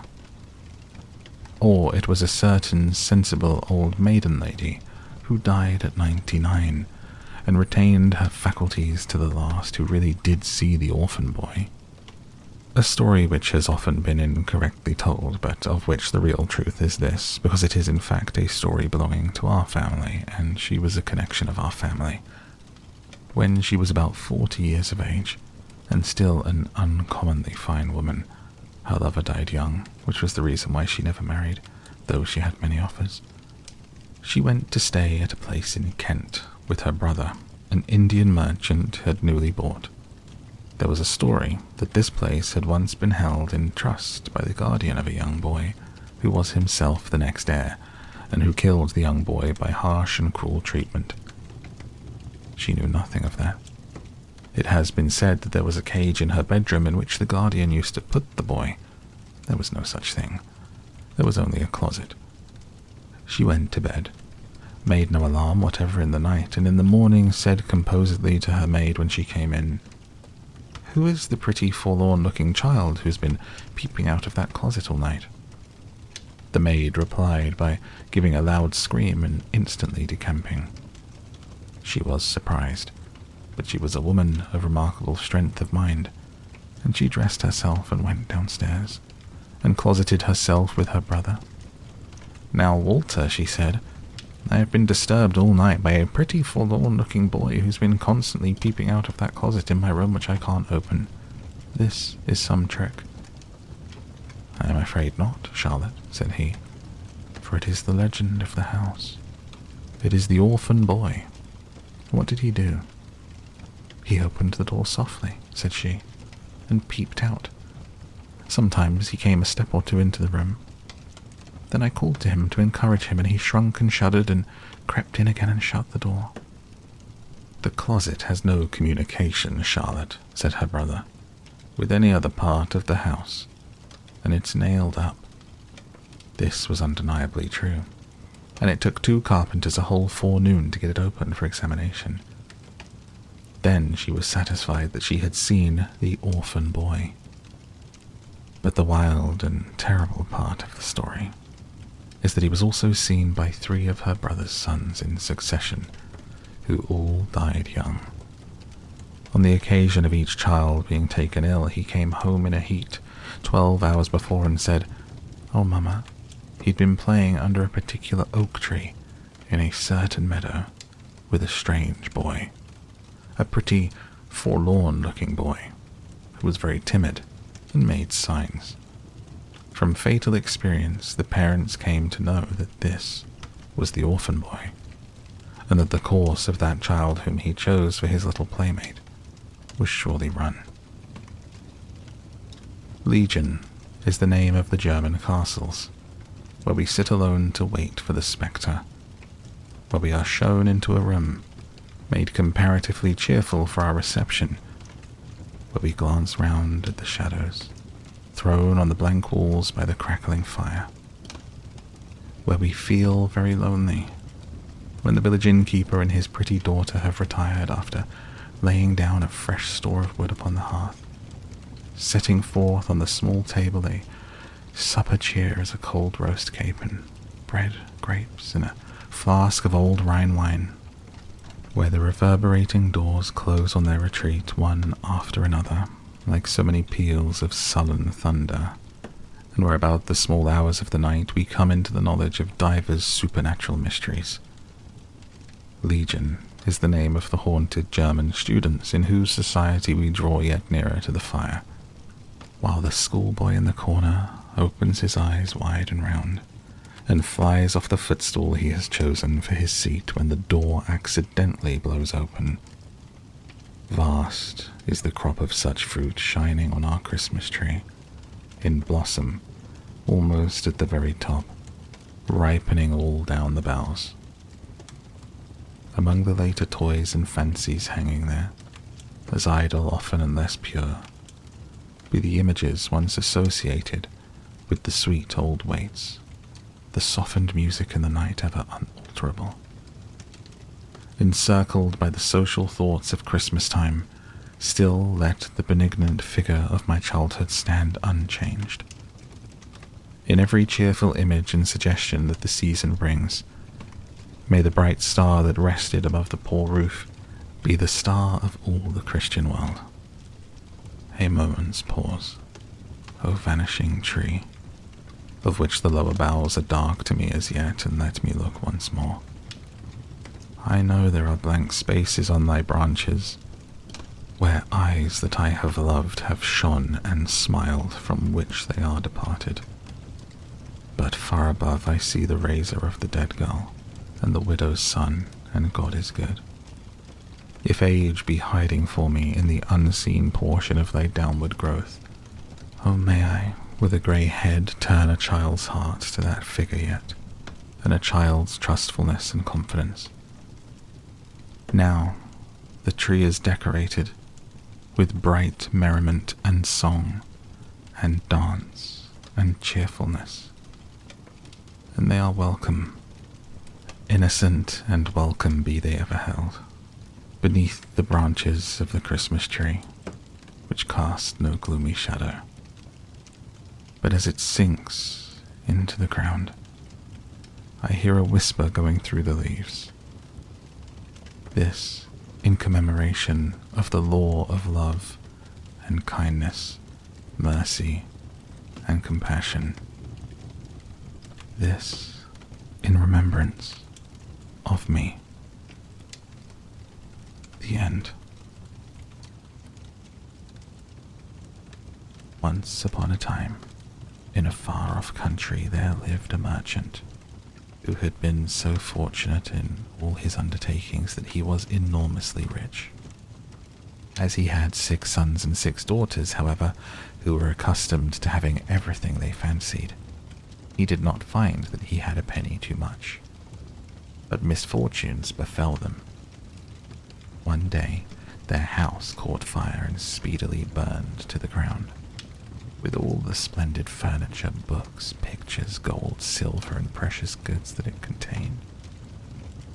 The father suddenly lost every ship that he had upon the sea, either by dint of pirates, shipwreck, or fire.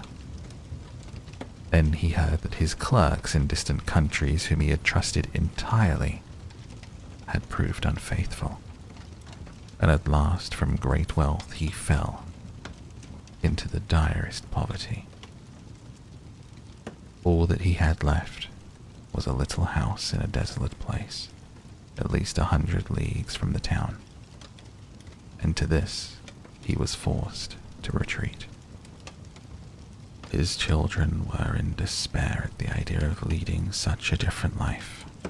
The daughters at first hoped their friends, who had been so numerous while they were rich, would insist on their staying in their houses, but they soon found they were left alone. Their former friends even attributed their misfortunes to their own extravagance and showed no intention of offering them any help.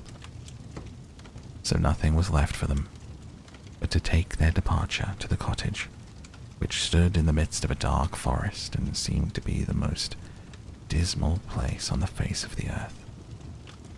As they were too poor to have any servants, the girls had to work hard, and the sons, for their part, cultivated the fields to earn their living. Roughly clothed and living in the simplest way, the girls regretted unceasingly the luxuries and amusements of their former life. Only the youngest daughter tried to be brave and cheerful. She had been as sad as anyone when misfortune first overtook their father, but soon recovering her natural gaiety, she set to work to make the best of things, to amuse her father and brothers as well as she could, and to persuade her sisters to join her in dancing and singing. But they would do nothing of the sort. Because she was not as doleful as themselves, they declared this miserable life was all she was fit for. But she was really far prettier and cleverer than they were. Indeed, she was so lovely, she was always called Beauty. After 2 years, when they were all beginning to get used to their new life, their father received news that one of his ships, which he had believed lost, had come safely into port with a rich cargo. All the sons and daughters at once thought their poverty was at an end, and wanted to set out directly for the town, but their father, who was more prudent, begged them to wait a little, and though it was harvest time and he could ill be spared, determined to go himself to make inquiries. Only the youngest daughter had any doubt that they would soon again be as rich as they were before.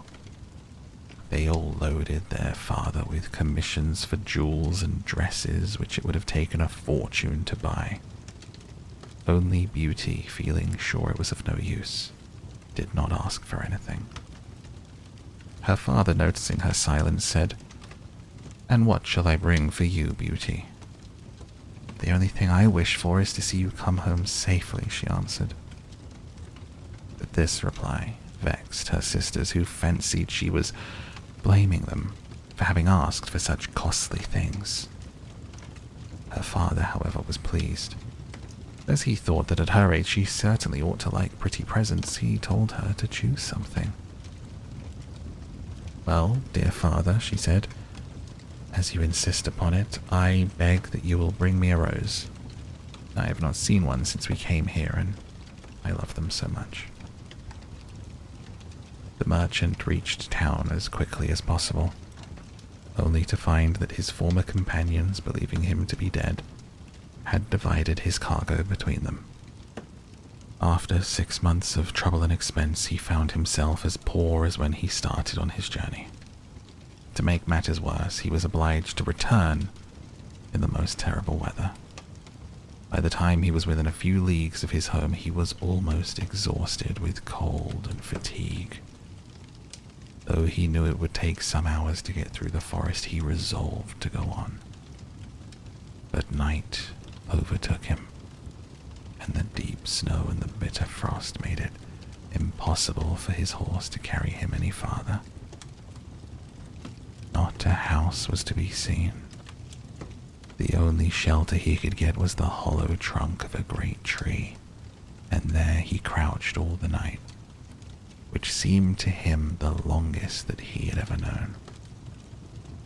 The howling of the wolves kept him awake, and when at last day broke, the falling snow had covered every path, and he did not know which way to turn. At length he made out some sort of path, but it was so rough and slippery that he fell down more than once. Presently it led him into an avenue of trees which ended in a splendid castle. It seemed to the merchant very strange that no snow had fallen in the avenue of orange trees covered with flowers and fruit. When he reached the first court of the castle, he saw before him a flight of agate steps. He went up them and passed through several splendidly furnished rooms. The pleasant warmth of the air revived him, and he felt very hungry, but there seemed to be nobody in all this vast and splendid palace. Deep silence reigned everywhere, and at last, tired of roaming through empty rooms and galleries, he stopped in a room smaller than the rest, where a clear fire was burning and a couch was drawn up cosily before it. Thinking this must be prepared for someone who was expected, he sat down to wait till he should come, and very soon fell into a sweet sleep. When his extreme hunger wakened him after several hours, he was still alone, but a little table with a good dinner on it had been drawn up close to him. He lost no time in beginning his meal, hoping he might soon thank his considerate host, whoever it may be. No one appeared, and even after another long sleep, from which he awoke completely refreshed, there was no sign of anybody, though a fresh meal of dainty cakes and fruit was prepared upon the little table at his elbow. Because he was naturally timid, the silence began to terrify him, and he resolved to search once more through all the rooms. But it was of no use. There was no sign of life in the palace. He wondered what he should do to amuse himself. He began pretending that all the treasures he saw were his own, considering how he would divide them among his children. Then he went down into the garden, and though it was winter everywhere else, here the sun shone, the birds sang, the flowers bloomed, and the air was soft and sweet. The merchant, in ecstasies with all he saw and heard, said to himself, "All this must be meant for me. I will go this minute and bring my children to share all these delights." In spite of being so cold and weary, when he reached the castle, he had taken his horse to the stable and fed it, Now he thought he would saddle it for his homeward journey, and he turned down the path which led to the stable. This path had a hedge of roses on each side of it, and the merchant thought he had never seen such exquisite flowers. They reminded him of his promise to Beauty, and he stopped, and had just gathered one to take to her when he was startled by a strange noise behind him. Turning round, he saw a frightful beast, which seemed to be very angry and said in a terrible voice, "Who told you you might gather my roses? Was it not enough that I sheltered you in my palace and was kind to you? This is the way you show your gratitude, by stealing my flowers. Your insolence shall not go unpunished." The merchant, terrified by these furious words, dropped the fatal rose. Throwing himself on his knees, he cried, "Pardon me, noble sir, I am truly grateful for your hospitality, which was so magnificent I could not imagine you would be offended by my taking such a little thing as a rose." But the beast's anger was not lessened by his speech. "You are very ready with excuses and flattery," he cried, "but that will not save you from the death you deserve." Alas, thought the merchant, if my daughter Beauty could only know into what danger her rose has brought me. And in despair he began to tell the beast all his misfortunes, the reason for his journey, not forgetting to mention Beauty's request. "A king's ransom would hardly have procured all that my other daughters asked for," he said, "but I thought I might at least take Beauty a rose. I beg you to forgive me, for you see I meant no harm." The beast said in a less furious tone, "I will forgive you on one condition, that you will give me one of your daughters." "Ah," cried the merchant, "if I were cruel enough to buy my own life at the expense of one of my children's, what excuse could I invent to bring her here?" "None," answered the beast. "If she comes at all, she must come willingly. On no other condition will I have her. See if any of them is courageous enough and loves you enough to come and save your life. You seem to be an honest man, so I will trust you to go home. I give you a month to see if any of your daughters will come back with you and stay here to let you go free. If none of them is willing, you must come alone, after bidding them goodbye forever, for then you will belong to me. And do not imagine that you can hide from me, for if you fail to keep your word, I will come and fetch you," added the beast grimly. The merchant accepted this proposal, though he did not really think that any of his daughters would be persuaded to come.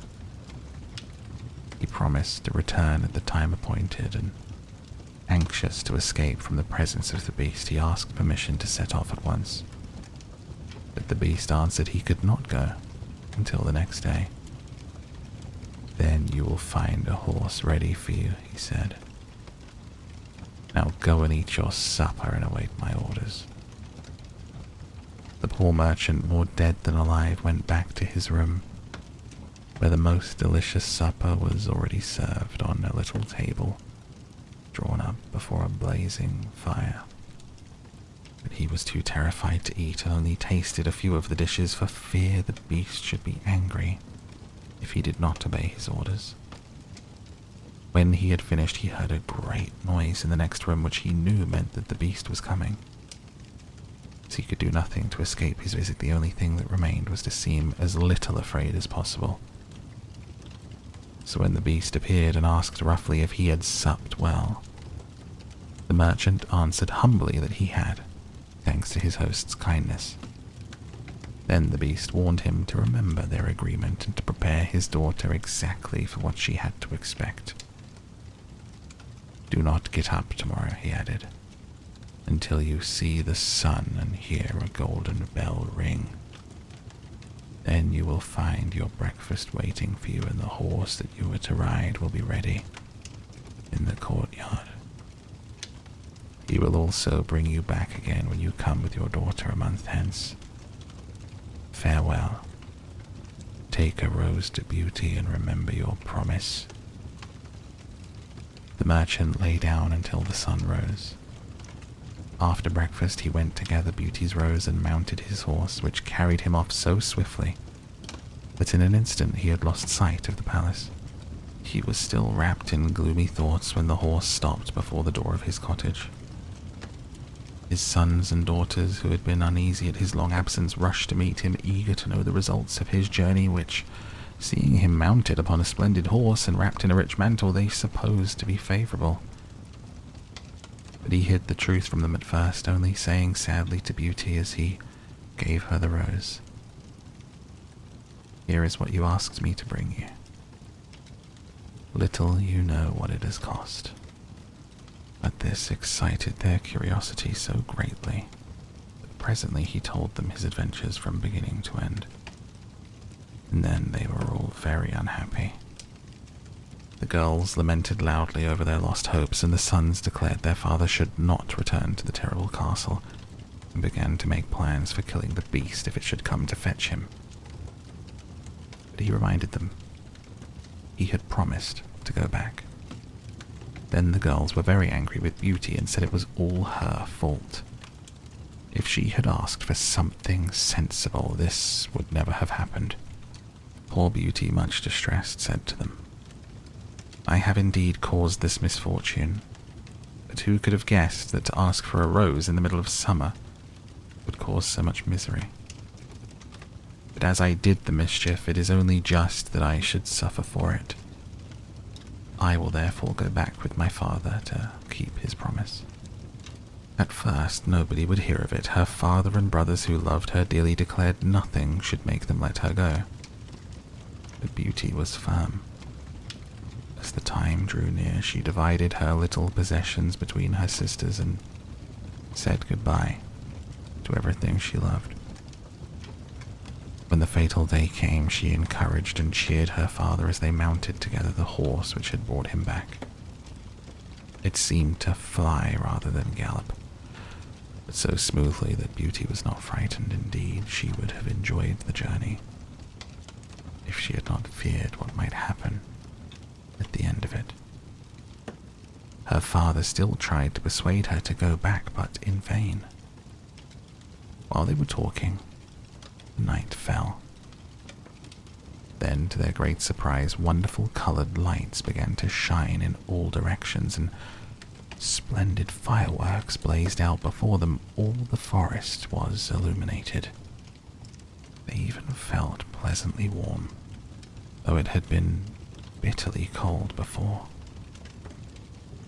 They reached the avenue of orange trees and saw that the palace was brilliantly lighted from roof to ground, and music sounded softly from the courtyard. "The beast must be very hungry," said Beauty, trying to laugh, "if he makes all this rejoicing over the arrival of his prey."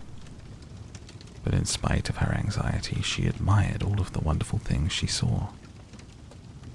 When they had dismounted, her father led her to the little room that he had been in before.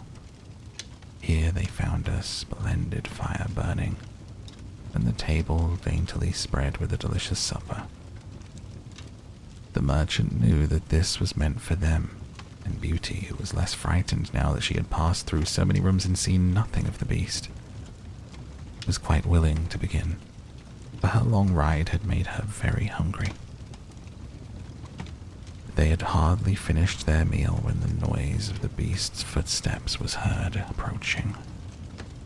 Beauty clung to her father in terror, which became all the greater when she saw how frightened he was. But when the beast really appeared, though she trembled at the sight of him, she made a great effort to hide her horror and saluted him respectfully. This evidently pleased the beast.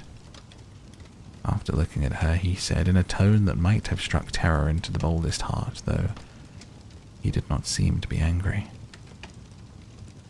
"Good evening, old man. Good evening, Beauty." The merchant was too terrified to reply, but Beauty answered sweetly. "Good evening, beast." "Have you come willingly?" asked the beast. "Will you be content to stay here when your father goes away?" Beauty answered bravely that she was quite prepared to stay. "I'm pleased with you," said the beast. "As you have come of your own accord, you may remain.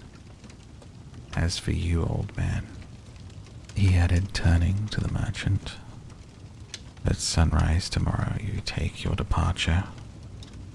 When the bell rings, get up quickly and eat your breakfast, and you will find the same horse waiting to take you home. But remember, you must never expect to see my palace again." Turning to Beauty, he said, "Take your father into the next room and help him choose gifts for your brothers and sisters. You will find 2 traveling trunks there. Fill them as full as you can. It is only just that you should send them something very precious as remembrance."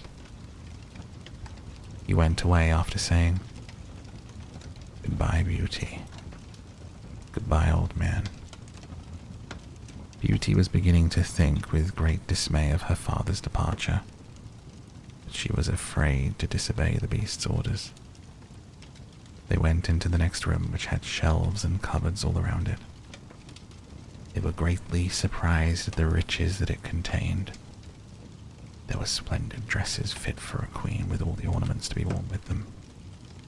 When Beauty opened the cupboard, she was dazzled by the gorgeous jewels lying in heaps upon every shelf.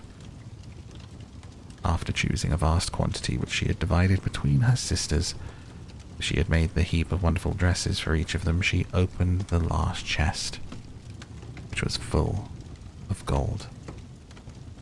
"I think, father," she said, "that as the gold will be more useful to you, we had better take out the other things and fill the trunks with it."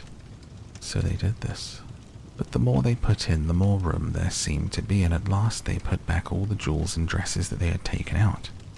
And Beauty even added as many more of the jewels as she could carry at once, even when the trunks were not too full, but they were so heavy an elephant could not have carried them.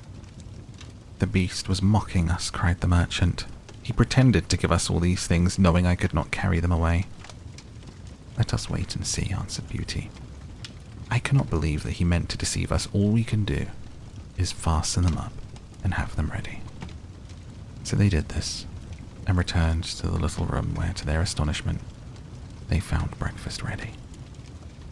The merchant ate with his good appetite, as the beast's generosity made him believe he might perhaps venture to come back soon and see Beauty. But she felt sure that her father was leaving her forever. So she was very sad when the bell rang sharply for the second time, and warned them that the time was come for them to part. They went down into the courtyard where 2 horses were waiting, one loaded with the 2 trunks, the other for him to ride. They were pawing the ground in their impatience to start, and the merchant bade Beauty a hasty farewell. As soon as he was mounted, he went off at such a pace she lost sight of him in an instant. Then Beauty began to cry, and wandered sadly back to her own room. But she soon found that she was very sleepy, and as she had nothing better to do, she lay down and instantly fell asleep.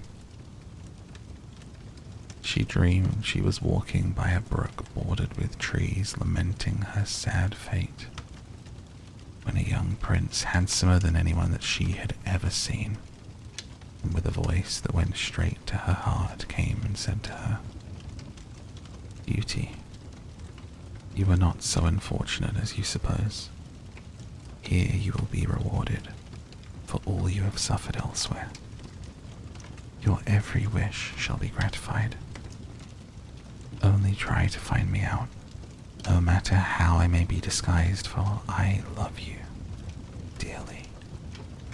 And in making me happy, you will find your own happiness. Be as true-hearted as you are beautiful. we shall have nothing else left to wish for. What can I do, Prince, to make you happy? Said Beauty. Only be grateful, he answered, and do not trust too much to your eyes.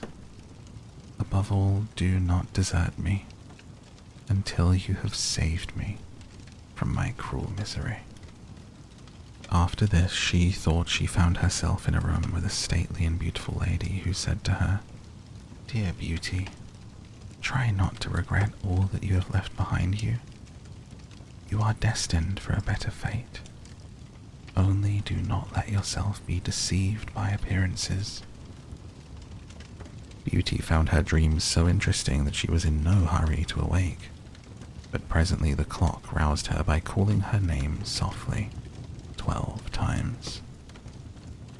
Then she rose and found her dressing table set out with everything she could possibly want.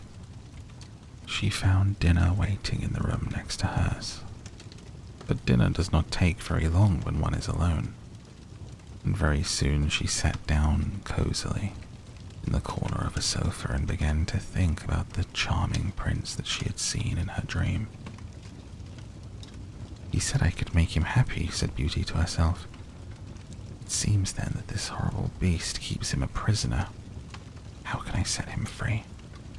I wonder why they both told me not to trust appearances, but after all it was only a dream, so why should I trouble myself about it? I had better find something to do to amuse myself. She began to explore some of the many rooms of the palace. The first she entered was lined with mirrors.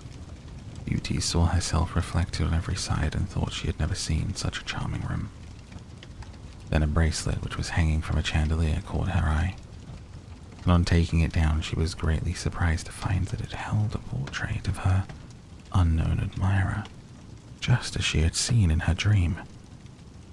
With great delight she slipped the bracelet on her arm and went into a gallery of pictures, where she soon found a portrait of the same handsome prince, as large as life and so well painted that as she studied it, he seemed to smile kindly at her.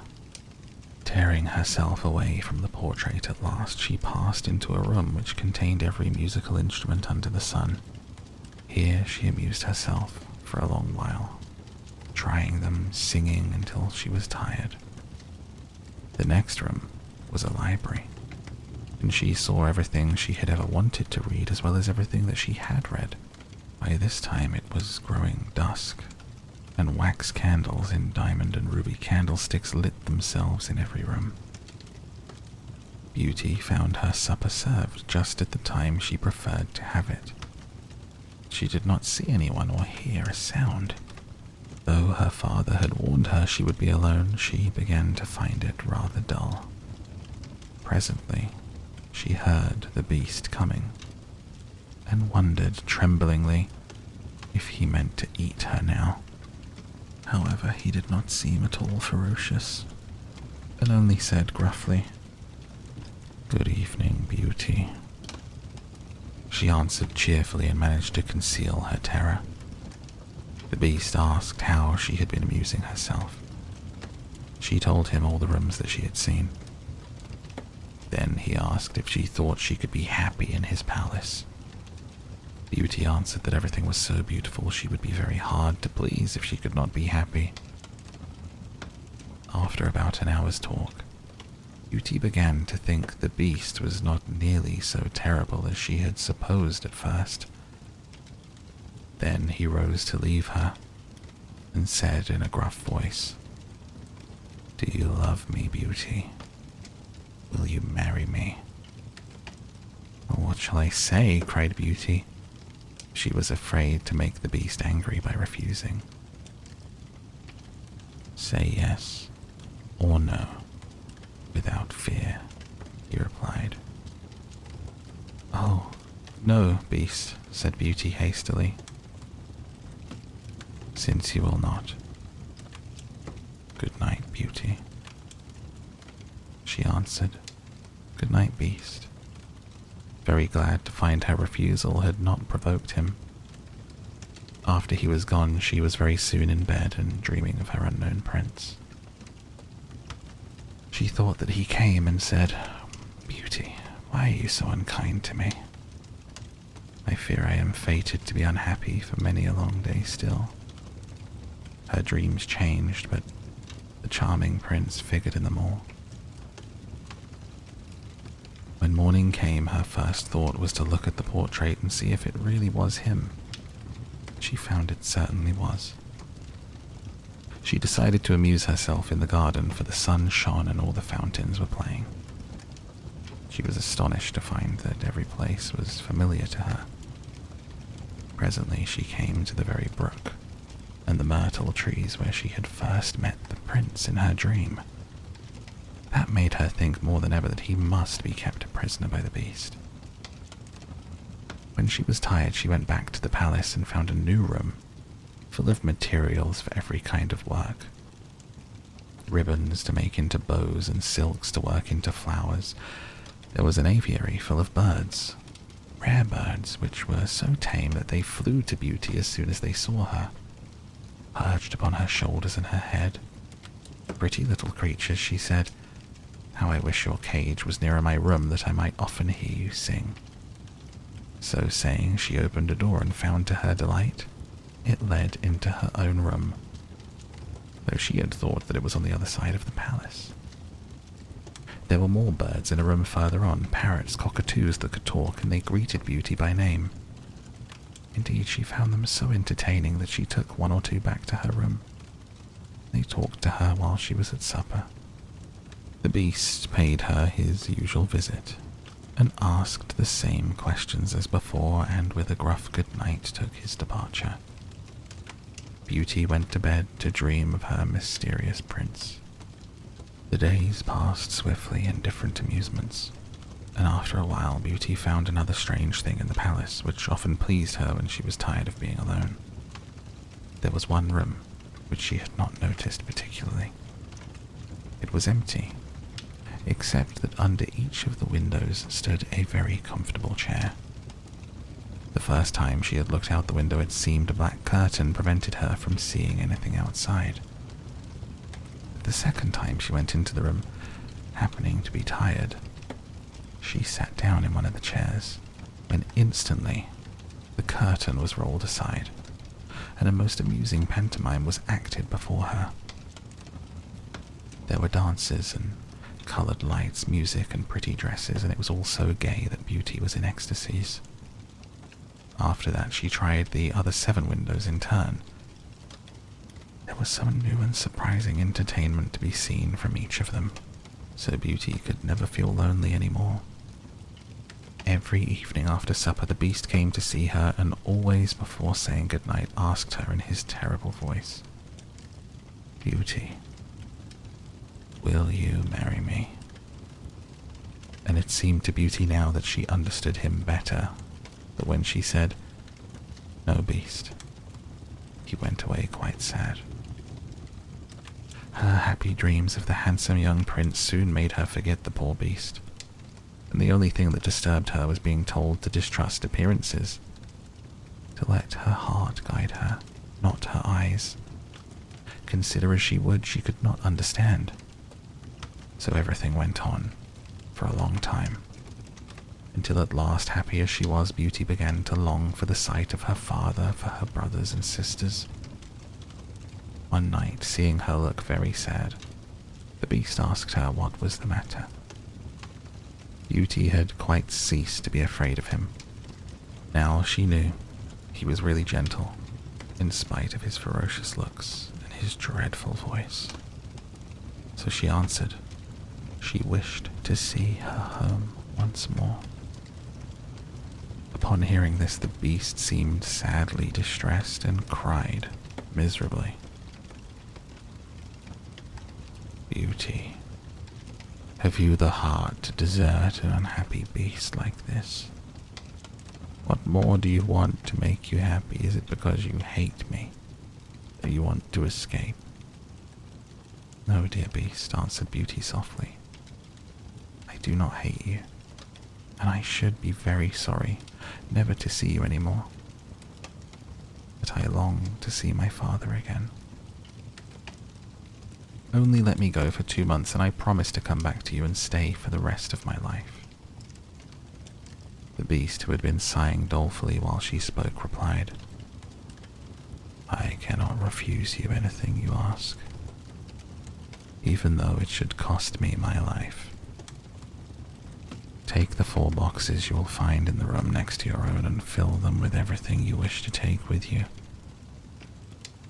But remember your promise and come back when the 2 months are over, or you may have cause to repent it, for if you do not come in good time, you will find your faithful beast dead. You will not need any chariot to bring you back.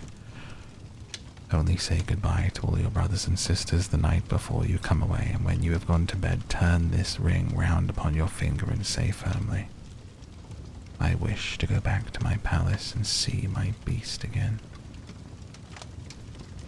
Good night, beauty. Fear nothing. Sleep peacefully. Before long you shall see your father once more." As soon as Beauty was alone, she hastened to fill the boxes with all the rare and precious things she saw about her, and only when she was tired of heaping things into them did they seem to be full. She went to bed but could hardly sleep for joy, when at last she began to dream of her beloved prince. She was grieved to see him stretched upon a grassy bank, sad and weary, hardly like himself. "What's the matter?" she cried. But he looked at her reproachfully and said, "How can you ask me, cruel one? Are you not leaving me to my death, perhaps?" "Don't be so sorrowful," cried Beauty. "I am only going to assure my father I'm safe and happy. I've promised the beast faithfully that I will come back, and he would die of grief if I did not keep my word." "What would that matter to you?" asked the prince. "Surely you would not care." "Indeed, I should be ungrateful if I did not care for such a kind beast," cried Beauty indignantly. "I would die to save him from pain. I assure you it is not his fault that he is so ugly." Just then, a very strange sound awoke her. Someone was speaking not very far away, and opening her eyes she found herself in a room that she had not seen before. It was certainly not as splendid as those that she had seen in the beast's palace. Where could she be? She rose and dressed hastily and saw that the boxes she packed the night before were all in the room. Suddenly she heard her father's voice and rushed out to greet him joyfully. Her brothers and sisters were astonished at her appearance, for they had never expected to see her again. There was no end to the questions that they asked her. She also had much to hear about what had happened to them while she was away, and of her father's journey home. When they heard that she had only come back to be with them for a short time and must go back to the beast's palace forever, they lamented loudly. Beauty asked her father what he thought of her strange dreams, why the prince constantly begged her not to trust appearances. After much consideration, he answered, "You tell me yourself, the beast, frightful as he is, loves you dearly and deserves your love and gratitude for his gentleness and kindness. I think the prince must mean you to understand that you ought to reward him by doing as he wishes, in spite of his ugliness." Beauty could not help seeing that this seemed probable. Still, when she thought of her dear prince who was so handsome, she did not feel at all inclined to marry the beast. At any rate, she need not decide for 2 months. She could instead enjoy herself with her sisters. But though they were rich now and lived in a town again and had plenty of acquaintances, she often thought of the palace, where she was so happy, especially as at home she never once dreamed of her dear prince. She felt quite sad without him. Her sisters seemed quite used to being without her and even found her rather in the way, so she would not have been sorry when the 2 months were over. But for her father and brothers, who begged her to stay and seemed so grieved at the thought of her departure, she had not the courage to say goodbye to them.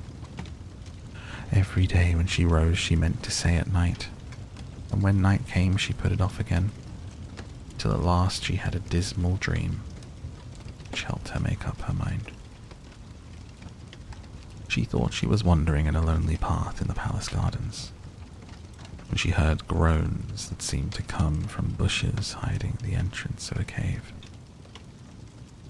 Running quickly to see what could be the matter, she found the beast stretched out upon his side, apparently dying. He reproached her faintly with being the cause of his distress, and at the same moment a stately lady appeared and said gravely, "Beauty, see what happens when people do not keep their promises. If you had delayed one more day, you would have found him dead." Beauty was so terrified by this dream that the next morning she announced her intention of going back at once. That very evening she said goodbye to her father, her brothers, her sisters, and as soon as she was in bed she turned her ring upon her finger and said firmly, "I wish to go back to my palace and see my beast again." She fell asleep instantly and only woke up to hear the clock saying, "Beauty, beauty," 12 times in its musical voice, which told her she was really in the palace once more. Everything was just as before. Her birds were so glad to see her, but Beauty thought she had never known such a long day. She was so anxious to see the beast again that she felt as if supper time would never come. But when it came, no beast appeared. After listening and waiting for a long time, she ran down into the garden to search for him. Up and down the paths and avenues ran poor Beauty, calling him. No one answered. Not a trace of him could she find. At last, quite tired, she stopped for a minute's rest and saw she was standing opposite the shady path that she had seen in her dream. She rushed down it, and sure enough, there was a cave, and in it lay the beast, asleep, or so Beauty thought. Quite glad to have found him, she ran up and stroked his head, but to her horror, he did not move or open his eyes. "He is dead. And it's all my fault," cried Beauty, crying bitterly. Looking at him again, she fancied that he still breathed. Hastily fetching some water from the nearest fountain, she sprinkled it over his face, and to her great delight, he began to revive. "Beast, how you frightened me," she cried. I never knew how much I loved you until just now, when I feared I was too late to save your life." "Can you really love such an ugly creature as I am?" asked the beast faintly. "Beauty, you came only just in time. I was dying because I thought that you had forgotten your promise. But go back now and rest. I shall see you again." Beauty, who had half expected he would be angry with her, was reassured by his gentle voice and went back to the palace, where supper was awaiting her. Afterwards, the beast came in as usual and talked about the time she spent with her father, asking if she enjoyed herself, if they had all been glad to see her. Beauty quite enjoyed telling him all that had happened to her. When at last the time came for him to go, he asked, as he had so often asked before, "Beauty, will you marry me?" She answered softly, "Yes, dear beast." As she spoke, a blaze of light sprang up before the windows of the palace. Fireworks crackled and guns banged. Across the avenue of orange trees, in letters all made of fireflies, was written, "Long live the prince and his bride." Turning to ask the beast what it could all mean, Beauty found that he had disappeared. In his place stood her long-loved prince. At the same moment, the wheels of a chariot were heard upon the terrace, and 2 ladies entered the room. One of them Beauty recognized as the stately lady that she had seen in her dreams. The other was so queenly that Beauty hardly knew which to greet first. But the one she already knew said to her companion, "Well, Queen, this is Beauty, who has had the courage to rescue your son from the terrible enchantment. They love each other, and only your consent to their marriage is wanting to make them perfectly happy." "I consent with all my heart," cried the queen. "How can I ever thank you enough, charming girl, for having restored my dear son to his natural form?" She tenderly embraced Beauty and the prince, who had meanwhile been greeting the fairy and receiving her congratulations. "Now," said Fairy to the Beauty, "I suppose you would like me to send for all your brothers and sisters to dance at your wedding?" So she did, and the marriage was celebrated the very next day with the utmost splendor. Beauty and the prince lived happily ever after. The end.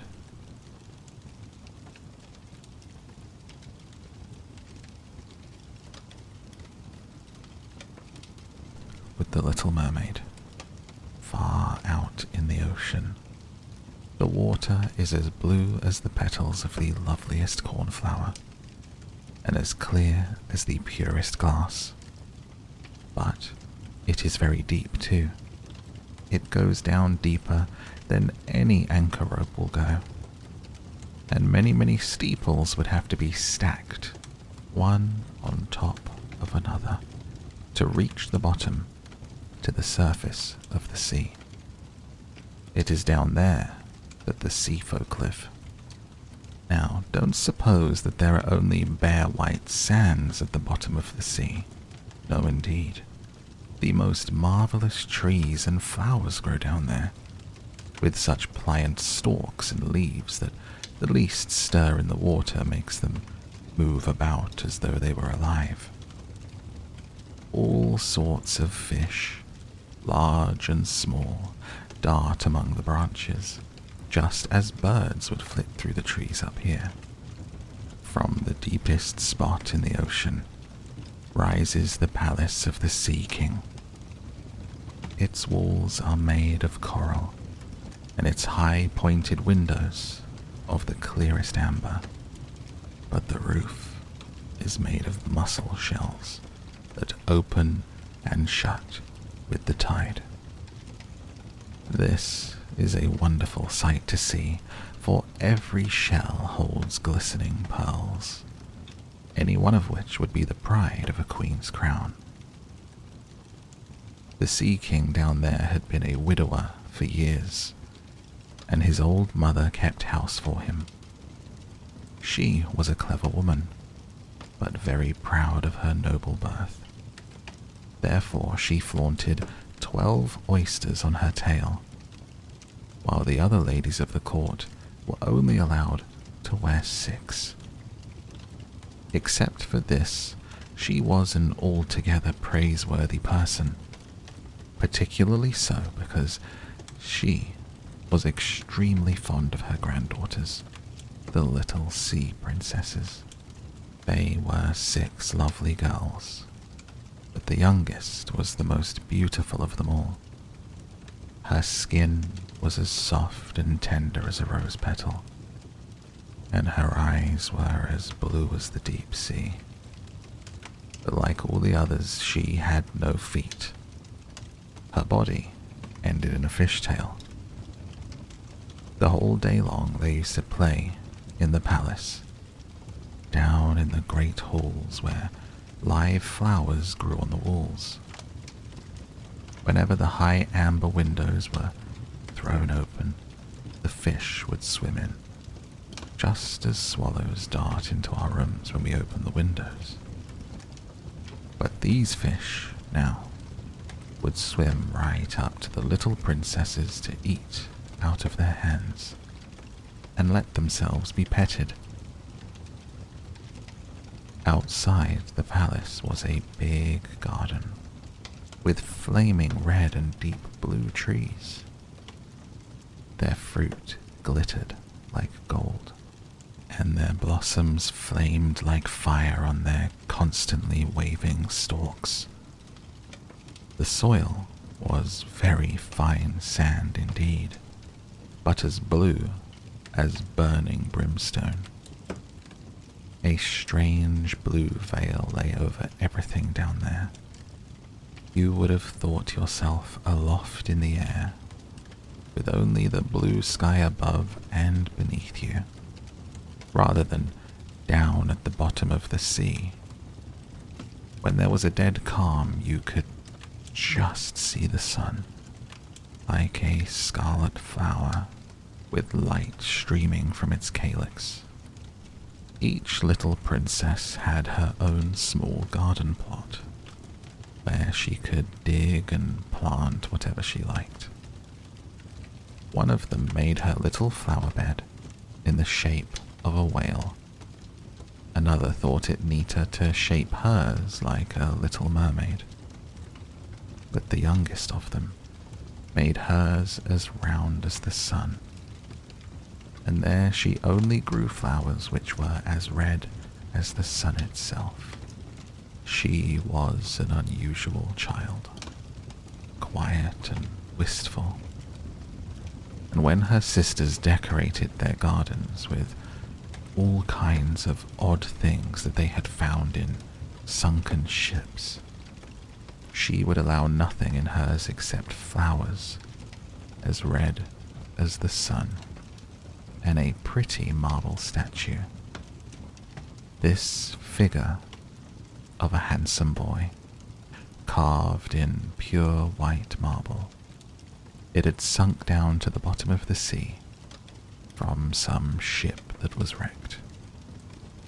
Beside the statue she planted a rose-colored weeping willow tree, which thrived so well that its graceful branches shaded the statue and hung down to the blue sand, where their shadows took on a violet tint and swayed as the branches swayed.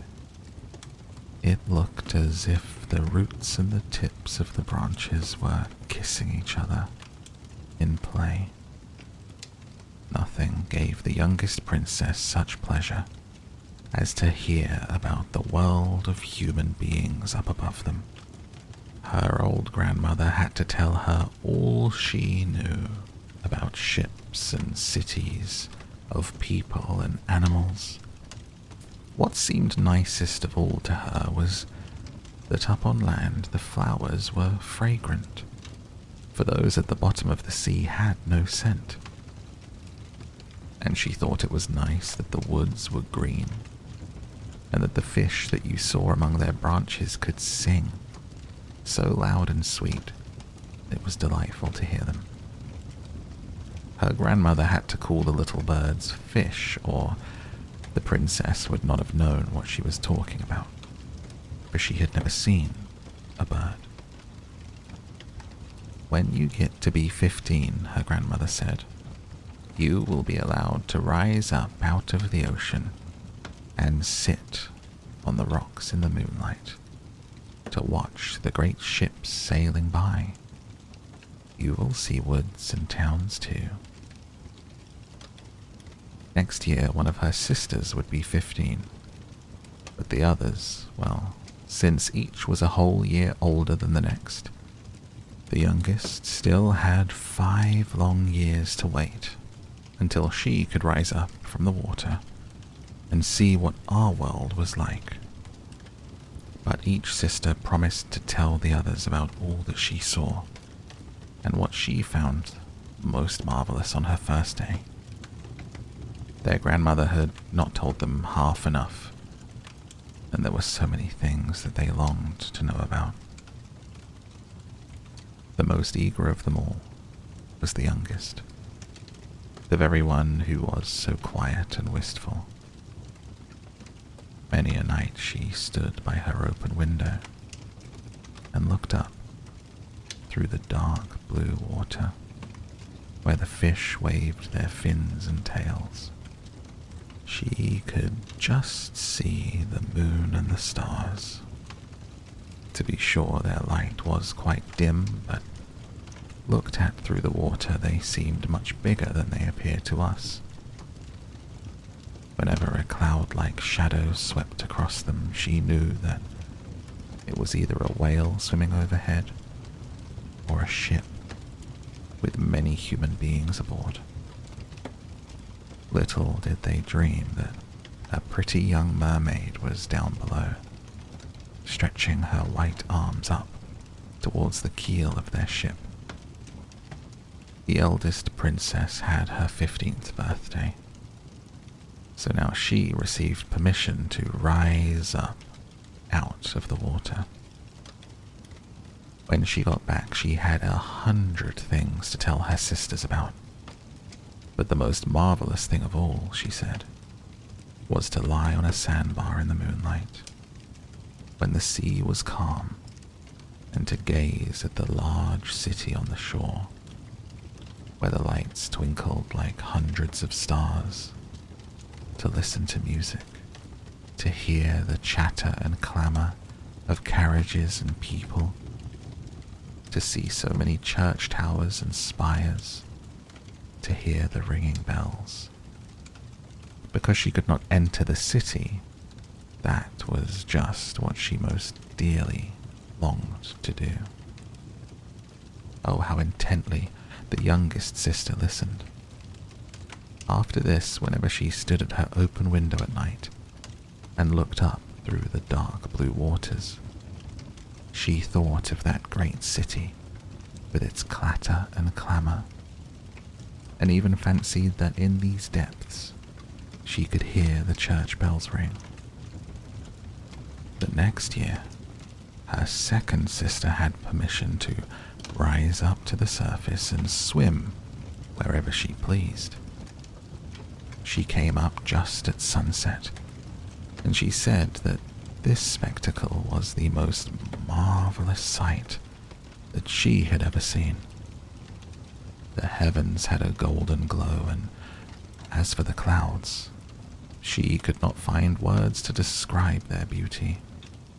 Splashed with red and tinted with violet, they sailed over her head. But much faster than the sailing clouds were wild swans in a flock, like a long white veil trailing above the sea. They flew towards the sun. She too swam toward it, but down it went, and all the rose-colored glow faded from the sea and the sky. The following year, her third sister ascended, and as she was the boldest of them all, she swam up a broad river that flowed into the ocean. She saw gloriously green, vine-colored hills. Palaces and manor houses could be glimpsed through the splendid woods. She heard all the birds sing, and the sun shone so brightly that often she had to dive under the water to cool her burning face. In a small cove she found a whole school of mortal children paddling about in the water naked. She wanted to play with them, but they took fright and ran away. Then along came a little black animal. It was a dog, but she had never seen a dog before. It barked at her so ferociously that she took fright herself and fled to the open sea. But never could she forget the splendid woods, the green hills, and the nice children who could swim in the water, although they didn't wear fishtails. The fourth sister was not so venturesome. She stayed far out among the rough waves, which she said was a marvelous place. You could see all around you for miles and miles, and the heavens up above you were like a vast dome of glass. She had seen ships, but they were so far away that they looked like seagulls. Playful dolphins had turned somersaults, and monstrous whales had spouted water through their nostrils, so that it looked as if hundreds of fountains were playing all around them. Now the fifth sister had her turn. Her birthday came in the winter time, so she saw things that none of the others had seen. The sea was a deep green color, and enormous icebergs drifted about. Each one glistened like a pearl, but they were more lofty than any church steeple built by man. They assumed the most fantastic shapes and sparkled like diamonds. She had seated herself on the largest one, and all the ships that came sailing by sped away as soon as the frightened sailors saw her there, with her long hair blowing in the wind. In the late evening, clouds filled the sky. Thunder cracked and lightning darted across the heavens.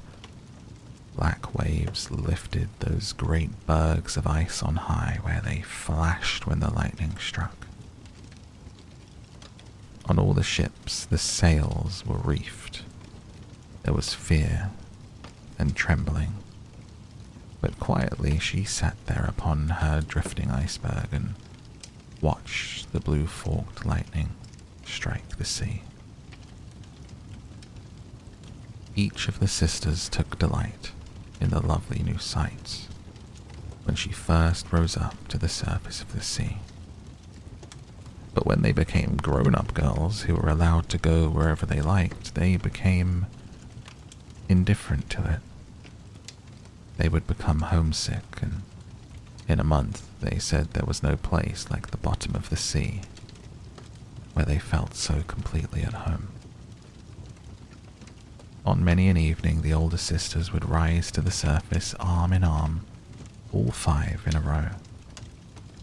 They had beautiful voices, more charming than any of those mortal beings. When a storm was brewing and they anticipated a shipwreck, they would swim before the ship and sing, most seductively, of how beautiful it was at the bottom of the ocean, trying to overcome the prejudice that the sailors had against coming down to them. But people could not understand their song, and mistook it for the voice of the storm. Nor was it for them to see the glories of the deep. When their ship went down, they were drowned, and it was as dead men that they reached the Sea King's palace. On the evenings when the mermaids rose through the water like this, arm in arm, their youngest sister stayed behind, all alone, looking after them, wanting to weep. But a mermaid has no tears, and therefore she suffers so much more. "Oh, how I do wish I were 15, she said. "I know I shall love that world up there, and all the people who live in it." And at last, she too came to 15. "Now I'll have you off my hands," said her grandmother. "Come, let me adorn you like your sisters." In the little maid's hair she put a wreath of white lilies, each petal which was formed from the half of a pearl, and the old queen let 8 big oysters fasten themselves to the princess's tail as a sign of her high rank. "But that hurts," said the little mermaid. "You must put up with a good deal to keep up appearances," her grandmother told her. Oh, how gladly she would have shaken off all of these decorations and laid aside the cumbersome wreath. The red flowers in her garden were much more becoming to her, but she didn't dare to make any changes. "Goodbye," she said, and up she went through the water, as light and as sparkling as a bubble. The sun had just gone down when her head rose above the surface, but the clouds still shone like gold and roses, and in the delicately tinted sky sparkled the clear gleam of an evening star. The air was mild and fresh and the sea unruffled. A great three-master lay in view with only one of its sails set, for there was not even the whisper of a breeze. The sailors idled about in the rigging and on the yards. There was music and singing on the ship, and as night came on they lighted hundreds of such brightly coloured lanterns that one might have thought the flags of all nations were swinging in the air. The little mermaid swam right up to the window of the main cabin, and each time she rose with the swell she could peep in through the clear glass panes, looking at the crowd of brilliantly dressed people within.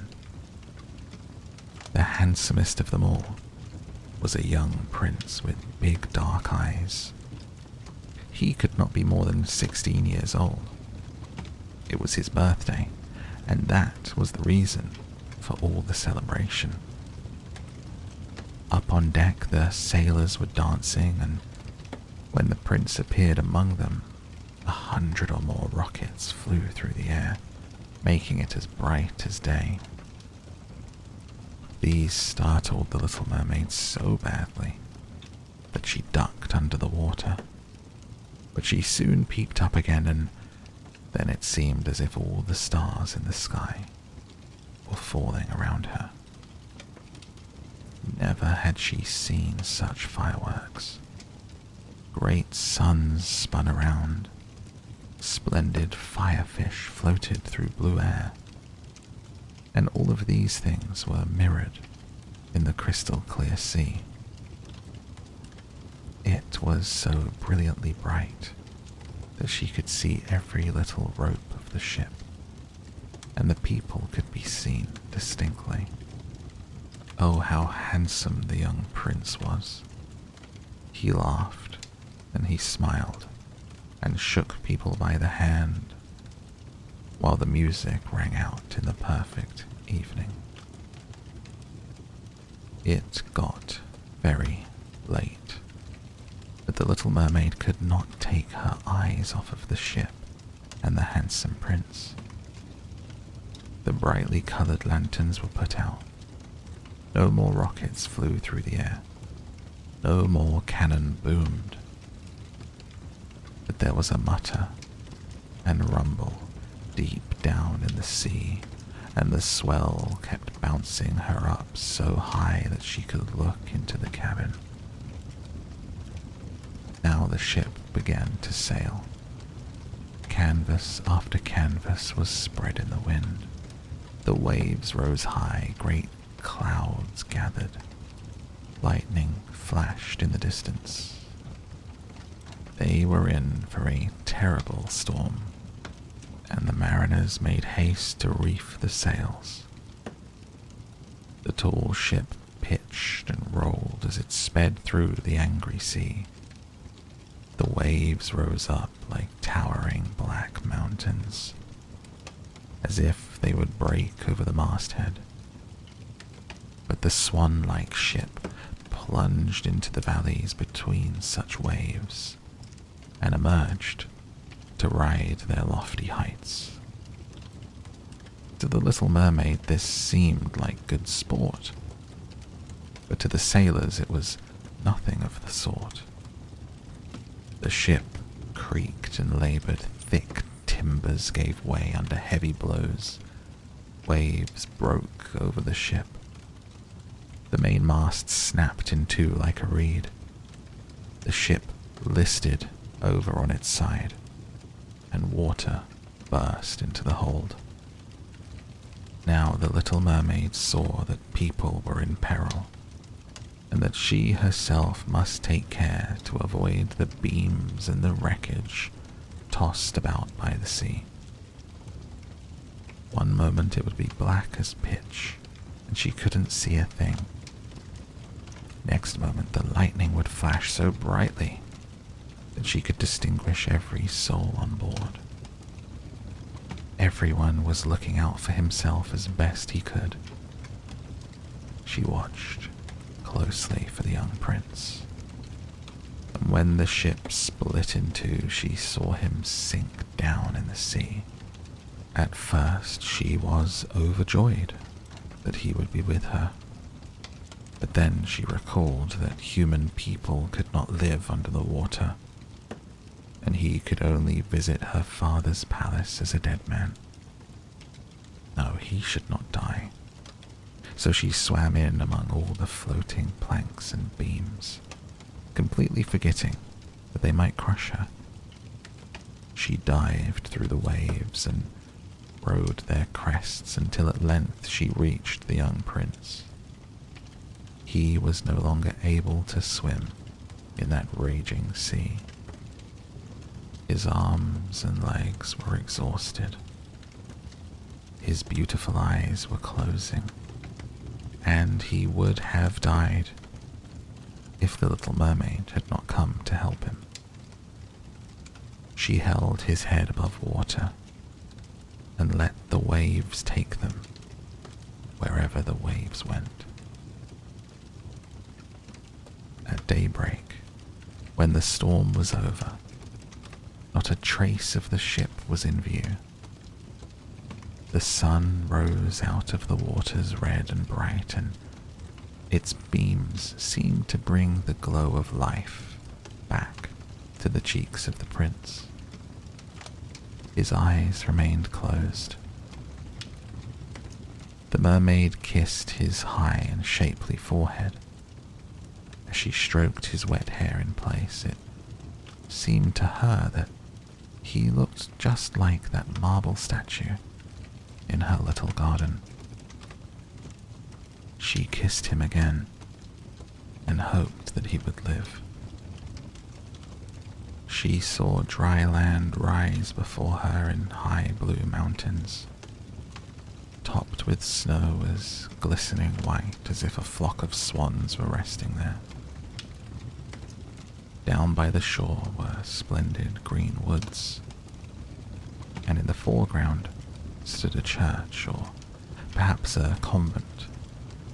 She didn't know which, but anyway, it was a building.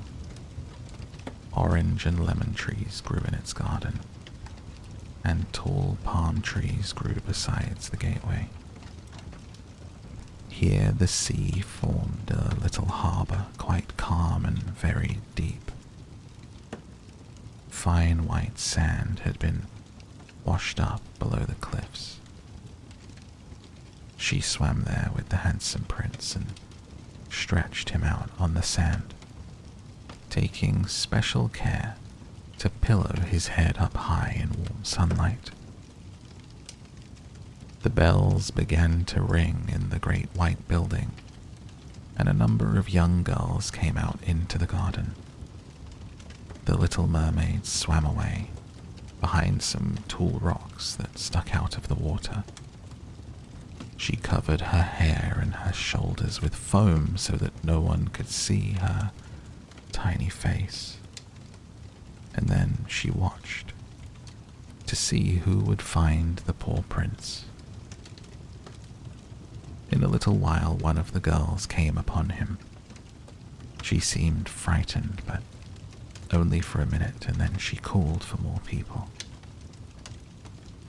The mermaid watched the prince regain consciousness and smile at everyone around him. But he did not smile at her, for he did not even know that she had saved him. She felt very unhappy. And when they led him away to the big building, she dived sadly down into the water and returned to her father's palace. She had always been quiet and wistful, and now she became much more so. Her sisters asked her what she had seen on her first visit up to the surface, but she would not tell them a thing.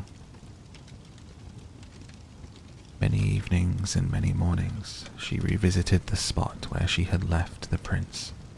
She saw the fruit in the garden ripened and harvested, and she saw the snow on the high mountain melted away. But she did not see the prince, so each time she came home sadder than she had left. It was her one consolation to sit in her little garden, throw her arms about the beautiful marble statue that looked so much like the prince. But she took no care of her flowers now.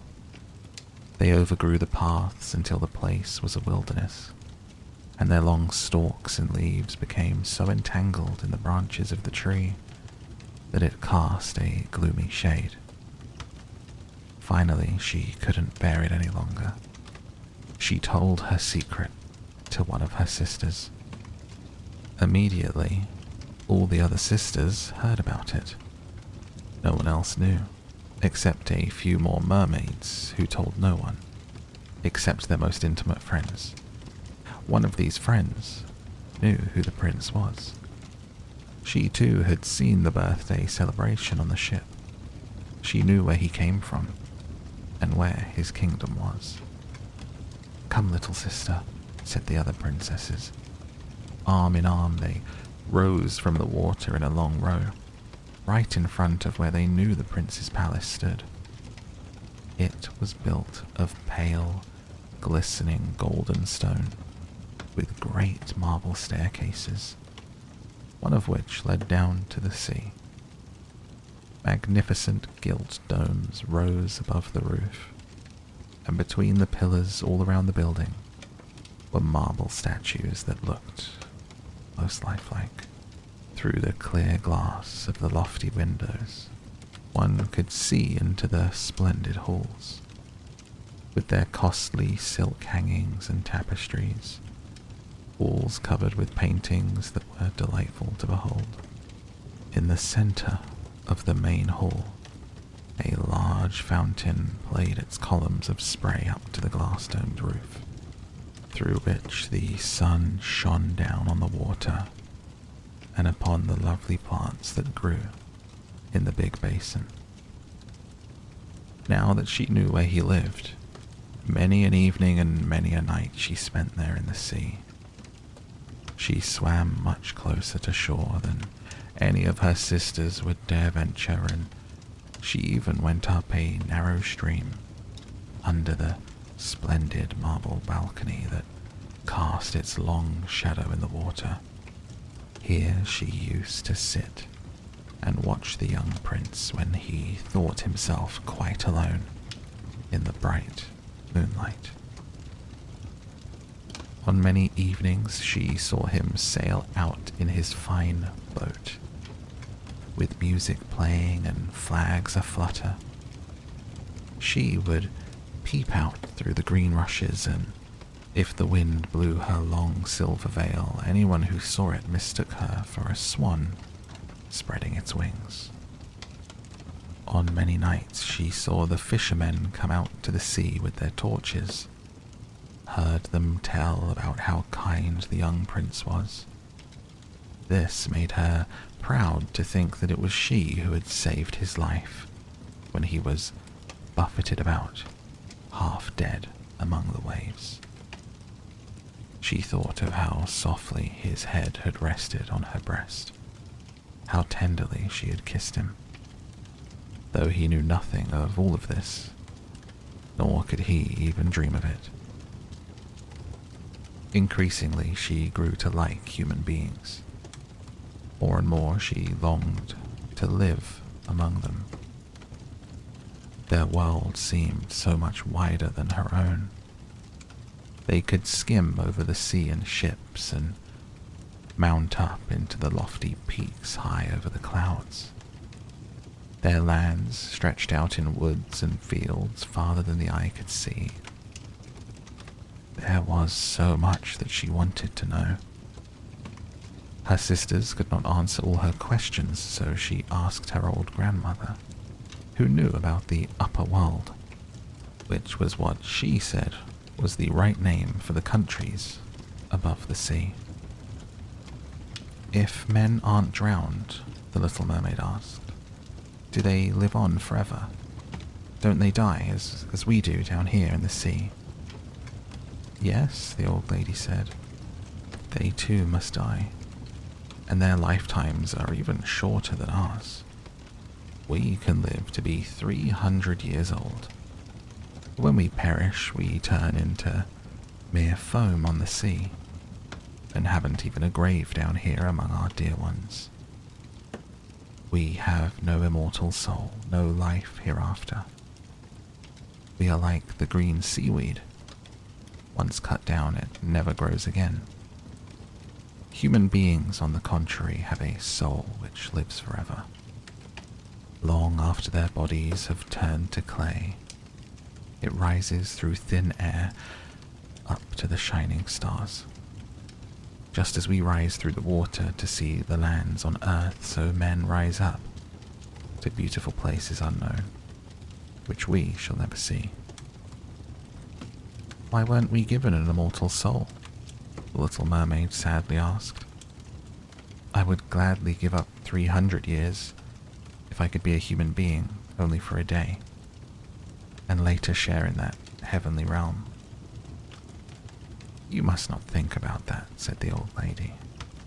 We fare much more happily and are much better off than the folk up there.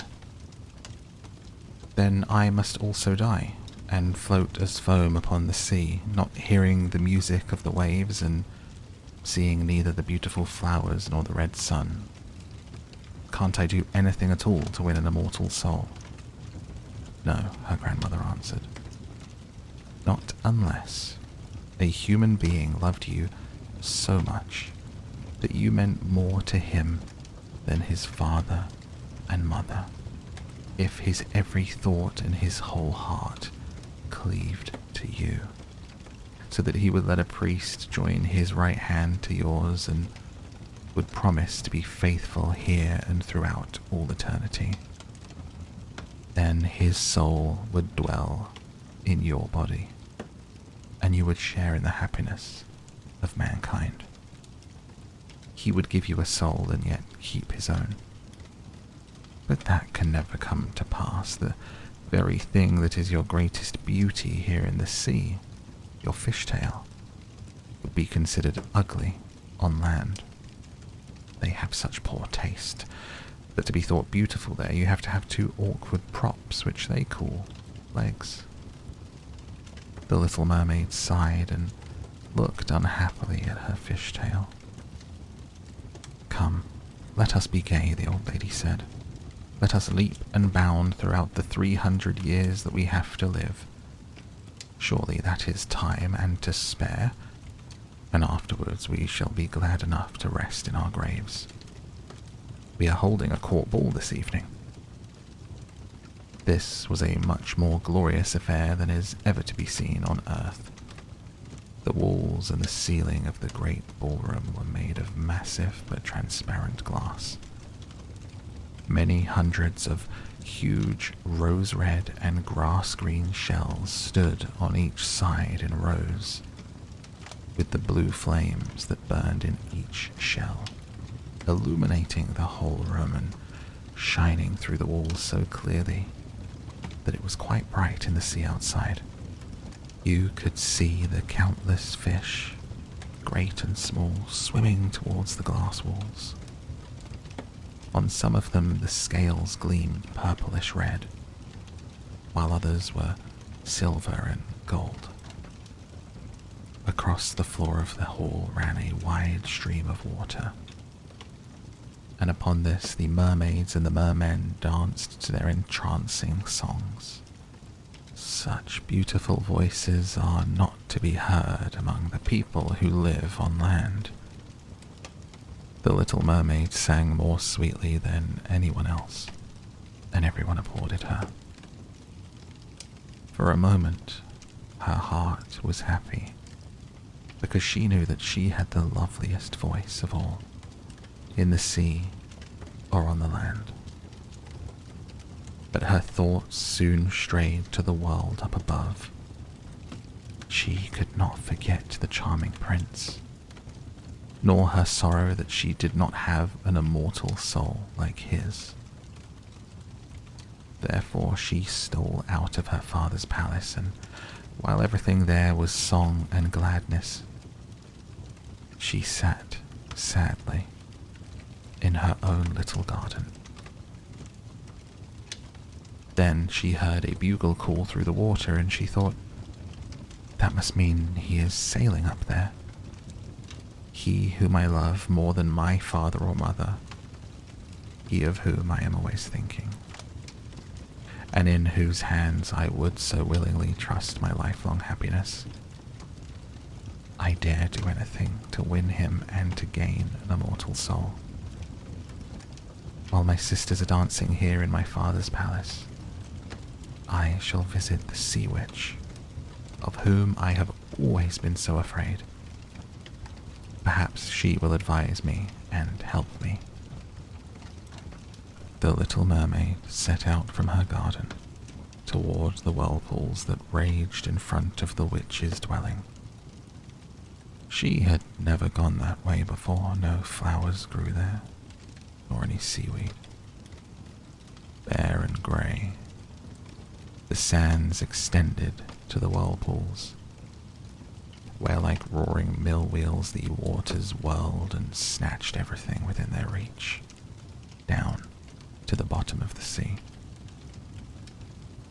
Between these tumultuous whirlpools she had to thread her way to reach the witch's waters.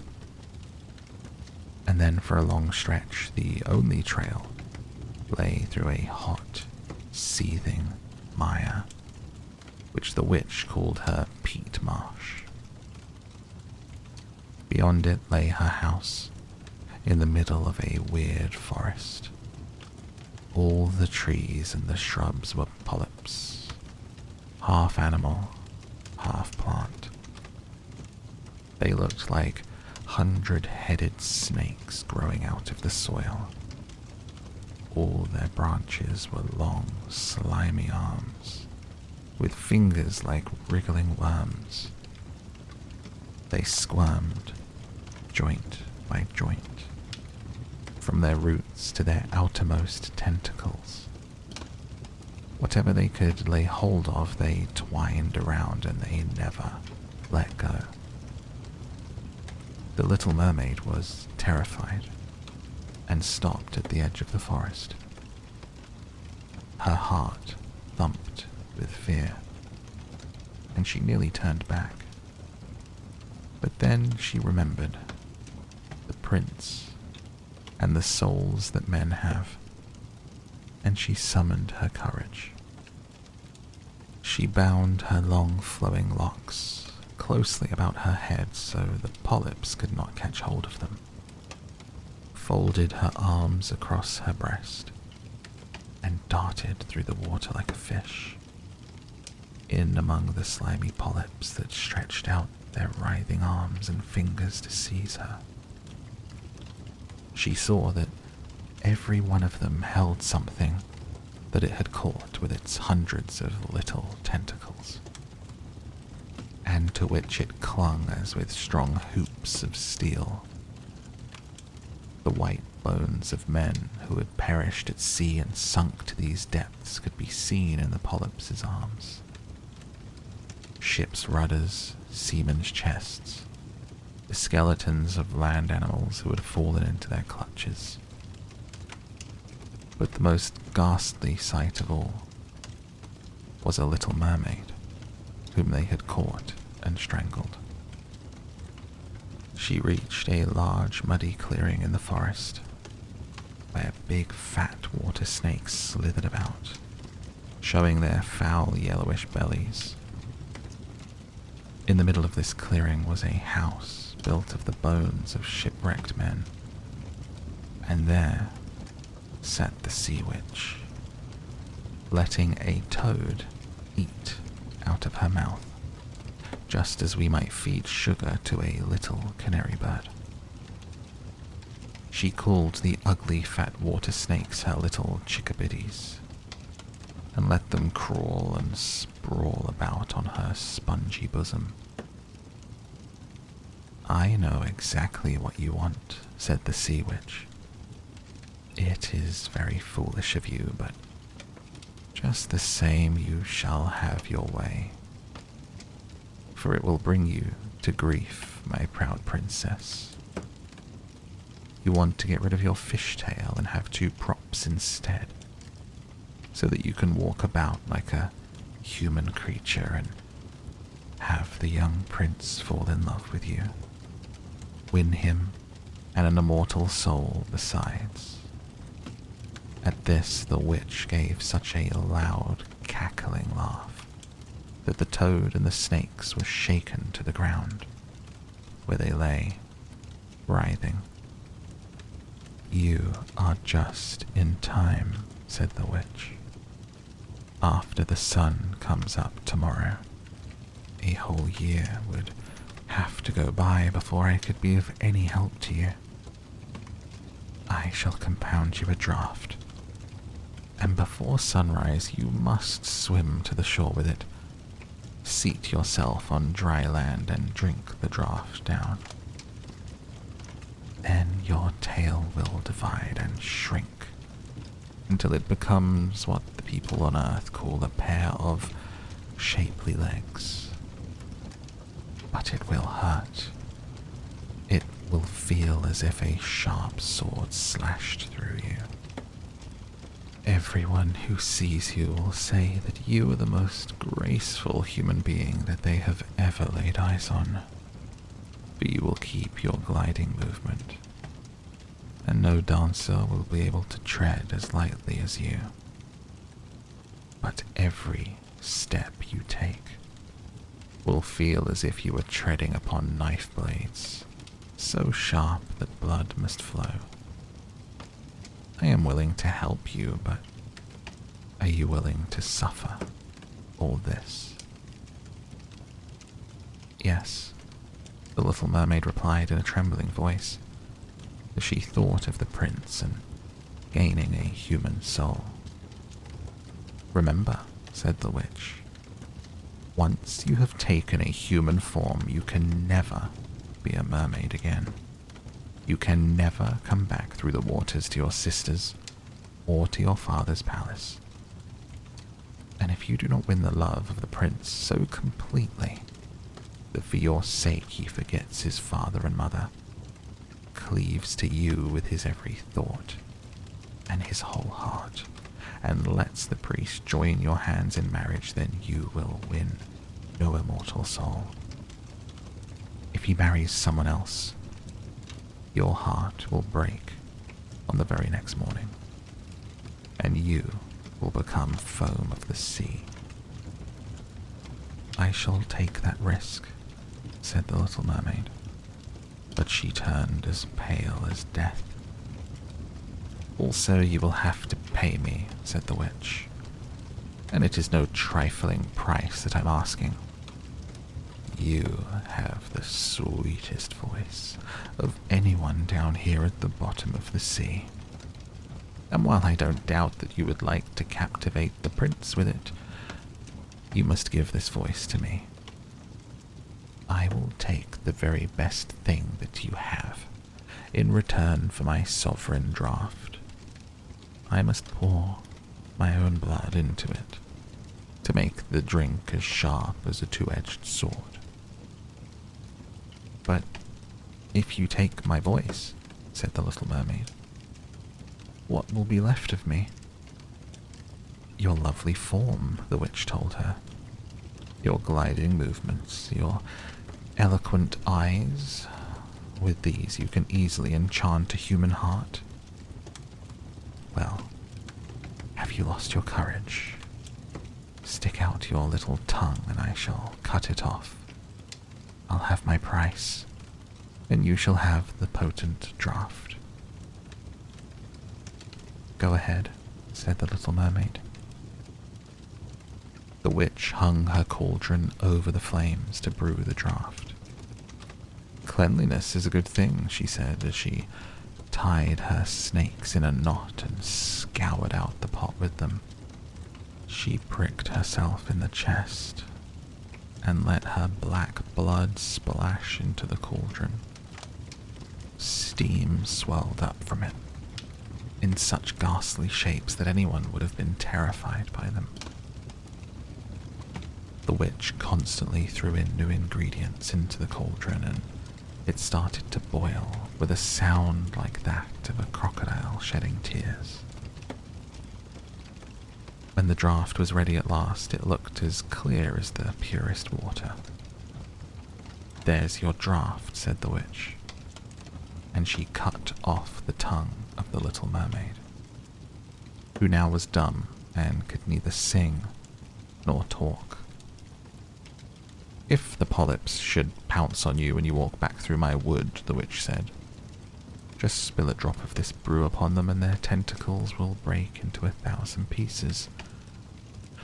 But there was no need for that. The polyps curled up in terror as soon as they saw the bright draught. It glittered in the little mermaid's hands as if it were a shining star. So she soon traversed the forest, the marsh, and the place of raging whirlpools. She could see her father's palace. The lights had been snuffed out in the great ballroom, and doubtless everyone in the palace was asleep. She dared not go near them. Now that she was stricken dumb and was leaving her home forever, her heart felt as if it would break with grief. She tiptoed into the garden, took one flower from each of her sister's little plots, blew 1,000 kisses towards the palace, and then mounted up through the dark blue sea. The sun had not yet risen when she saw the prince's palace. As she climbed his splendid marble staircase, the moon was shining clear. The little mermaid swallowed the bitter, fiery draught, and it was as if a two-edged sword struck through her frail body. She swooned away and lay there as if she were dead. When the sun rose over the sea, she awoke and felt a flash of pain. But directly in front of her stood the handsome young prince, gazing at her with his coal black eyes. Lowering her gaze, she saw her fishtail was gone, and she had the loveliest pair of white legs that any young maid could hope to have. But she was naked, so she clothed herself in her own long hair. The prince asked who she was, how she came to be there. Her deep blue eyes looked at him tenderly, but very sadly, for she could not speak. He took her hand and led her into his palace. Every footstep felt as if she were walking on the blades and the points of sharp knives. She gladly endured it. She moved as lightly as a bubble as she walked beside the prince. He and all who saw her marveled at the grace of her gliding walk. Once clad in the rich silk and muslin garments that were provided for her, she was the loveliest person in all the palace, though she was dumb and could neither sing nor speak. Beautiful slaves attired in silk and cloth of gold came to sing before the prince and his royal parents. One of them sang more sweetly than all of the others, and when the prince smiled at her and clapped his hands, the little mermaid felt very unhappy, for she knew that she herself could sing much more sweetly. She thought, if only he knew that I parted with my voice forever so I could be near him. Graceful slaves began to dance to the most wonderful music, and the little mermaid lifted her shapely white arms. She rose up on the tips of her toes and skimmed over the floor. No one had ever danced so well. Each movement set off her beauty to a better and better advantage. Her eyes spoke more directly to the heart than any of the singers could do. She charmed everyone, and especially the prince, who called her his dear little foundling. She danced time and time again, and though every time she touched the floor she felt as if she were treading on a sharp-edged steel. The prince said he would keep her with him always, that she was to have a velvet pillow to sleep on outside his door. He had a page's suit made for her, so she could go with him on horseback. They would ride through the sweet-scented woods, where the green boughs brushed her shoulders, while little birds sang among the fluttering leaves. She climbed up high mountains with the prince, and though her tender feet bled so that all could see it, she only laughed and followed him on until they could see clouds driving far below, like a flock of birds in flight to a distant land. At home in the prince's palace, while the others slept at night, she would go down the broad marble steps to cool her burning feet, the cold sea water. She would recall those who lived beneath the sea.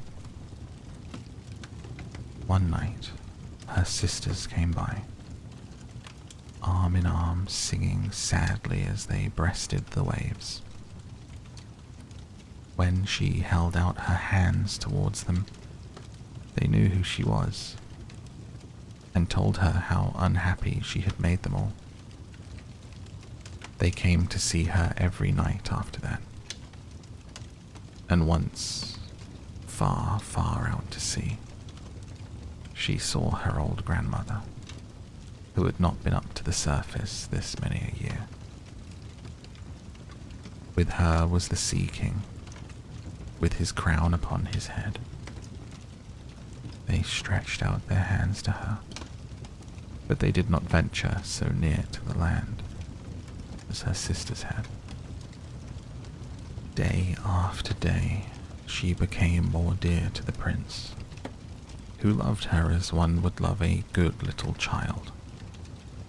But he never thought of making her his queen. Yet she had to be his wife, or she would never have an immortal soul. And on the morning after his wedding, she would turn into foam on the waves. "Don't you love me best of all?" The little mermaid's eyes seemed to question him when he took her in his arms and kissed her lovely forehead. "Yes, you are most dear to me," said the prince, "for you have the kindest heart. You love me more than anyone else does, and you look so much like a young girl that I once saw, but shall never find again. I was on a ship that was wrecked, and the waves cast me ashore near a holy temple, where many young girls performed the rituals. The youngest of them found me beside the sea and saved my life. Though I saw her no more than twice, she is the only person in all the world whom I could love. But you are so much like her that you almost replace the memory of her in my heart. She belongs to that holy temple, therefore it's my good fortune that I have you. We shall never part." Alas, he doesn't know it was I who saved his life, the little mermaid thought. I carried him over the sea to the garden, where the temple stands. I hid behind the foam and watched to see if anyone would come. I saw the pretty maid that he loves better than me. A sigh was the only sign of her deep distress, for a mermaid cannot cry.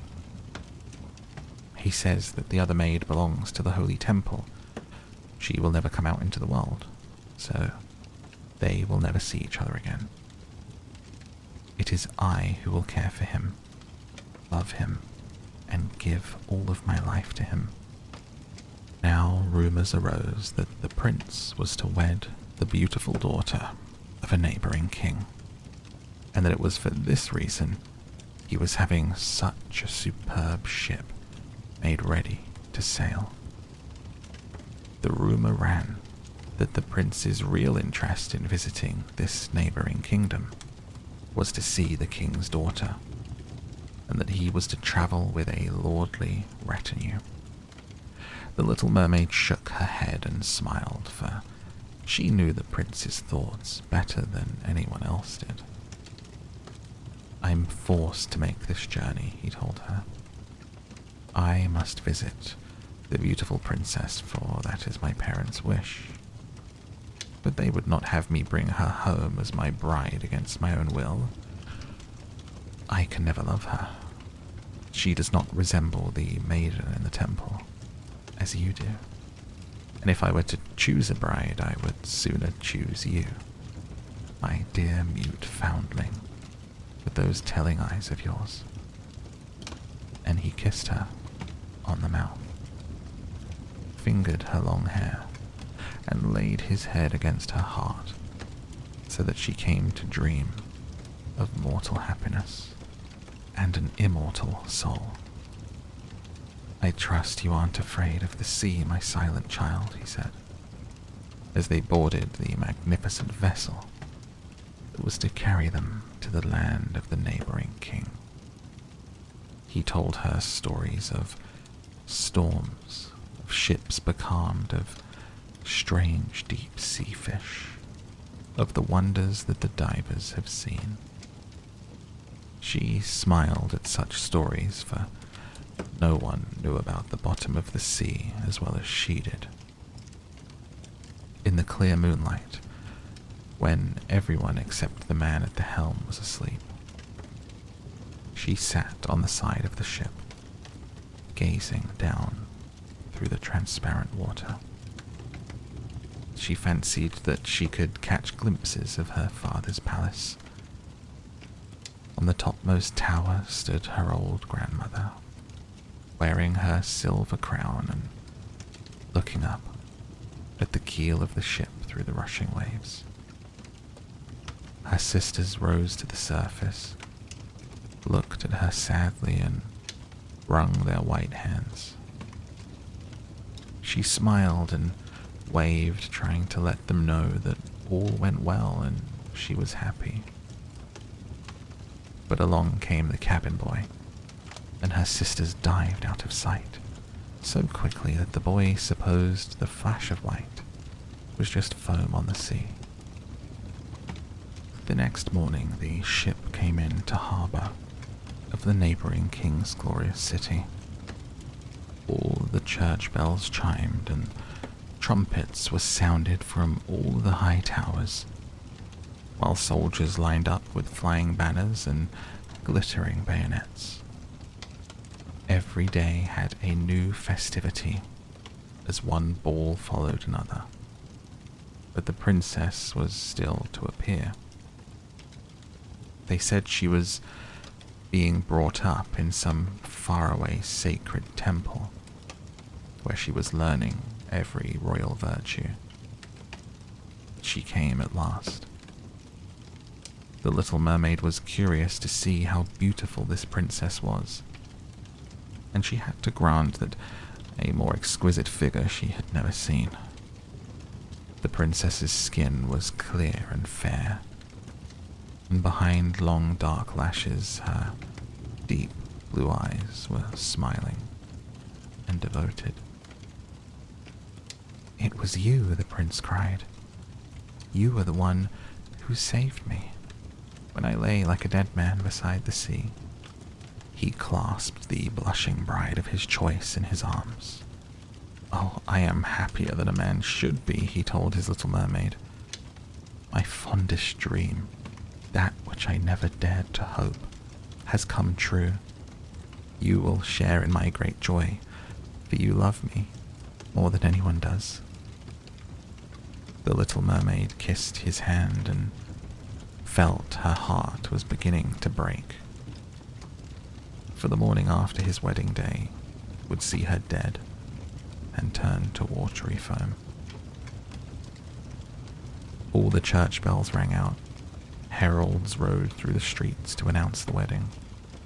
Upon every altar, sweet-scented oils were burned in costly silver lamps. The priests swung their censers. The bride and the bridegroom joined their hands, and the bishop blessed their marriage. The little mermaid, clothed in silk and cloth of gold, held the bride's train. She was deaf to the wedding march and blind to the holy ritual. Her thought turned on her last night upon earth, on all that she had lost in this world. That same evening, the bride and bridegroom went aboard the ship. Cannon thundered and banners waved. On the deck of the ship, a royal pavilion of purple and gold was set up, furnished with luxurious cushions. Here the wedded couple were to sleep on that calm, clear night. The sails swelled in the breeze, and the ship glided so lightly that it scarcely seemed to move over a quiet sea. The little mermaid could not forget the first time that she rose from the depths of the sea and looked on at such pomp and happiness. Light as a swallow pursued by his enemies, she joined in a whirling dance. Everyone cheered her, for never had she danced so wonderfully. Her tender feet felt as if they were pierced by daggers, but she did not feel it. Her heart suffered far greater pain. She knew that this was the last evening that she would ever see him, for whom she had forsaken her home and family, for whom she had sacrificed her lovely voice and suffered such constant torment, while he knew nothing of these things. It was the last night that she would breathe the same air with him, or look upon deep waters or the star fields of the blue sky. A never-ending night, without thought, without dreams, awaited her, who had no soul and could not get one. The merrymaking lasted long after midnight. She laughed and danced on despite the thought of death that she carried in her heart. The prince kissed his beautiful bride, and she toyed with his coal-black hair. Hand in hand, they went to rest in the magnificent pavilion. A hush came over the ship. Only the helmsman remained on deck. The little mermaid leaned on her white arms and looked to the east to see the first red hint of daybreak. For she knew that the first flash of the sun would strike her dead. Then she saw her sisters rise up among the waves. They were as pale as she, and there was no sign of their lovely long hair that the breezes used to blow. It had all been cut off. "We have given our hair to the witch," they said, "so that she would send you help and save you from death tonight. She gave us a knife. Here it is. See the sharp blade? Before the sun rises, you must strike it into the prince's heart, and when his warm blood bathes your feet, they will grow together and become a fishtail. Then you will be a mermaid again, able to come back to us in the sea. Live out your 300 years before you die, and turn to dead salt sea foam. Make haste, he or you must die before sunrise. Our old grandmother is so grief-stricken, her white hair is falling fast, just as ours did under the witch's scissors. Kill the prince and come back to us. Hurry. See the red glow in the heavens. In a few minutes the sun will rise and you must die. They gave a strange deep sigh and sank beneath the waves. The little mermaid parted the purple curtains of the tent and saw the beautiful bride asleep with her head on the prince's breast. The mermaid bent down and kissed his shapely forehead. She looked at the sky, fast reddening for the break of day. She looked at the sharp knife and again turned her eyes towards the prince, who in his sleep murmured the name of his bride. His thoughts were all for her, and the knife blade trembled in the mermaid's hand, and she flung it from her, far out over the waves. Where it fell, the waves were red, as if bubbles of blood seethed in the water. With eyes already glazing, she looked once more at the prince, hurled herself over the side of the ship into the sea, and felt her body dissolve in foam. The sun rose up from the waters. Its beams fell warm and kindly upon the chill sea foam. The little mermaid did not feel the hand of death. In the bright sunlight overhead, she saw hundreds of fair ethereal beings.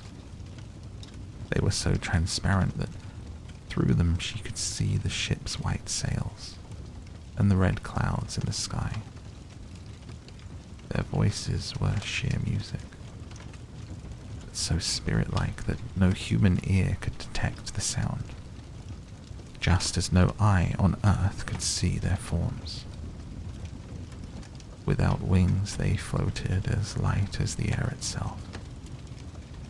The little mermaid discovered that she was shaped like them, and she was gradually rising up out of the foam. "Who are you, towards whom I rise?" she asked, and her voice sounded like those above her, so spiritual that no music on earth could match it. "We are the daughters of the air," they answered. "A mermaid has no immortal soul, and can never get one unless she wins the love of a human being. Her eternal life must depend on a power outside herself.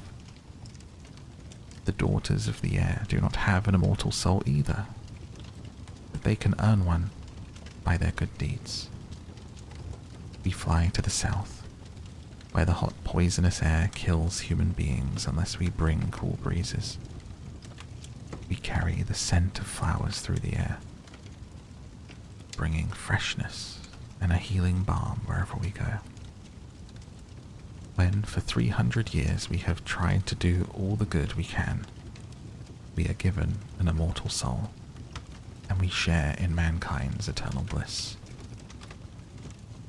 You, poor little mermaid, have tried with your whole heart to do this too.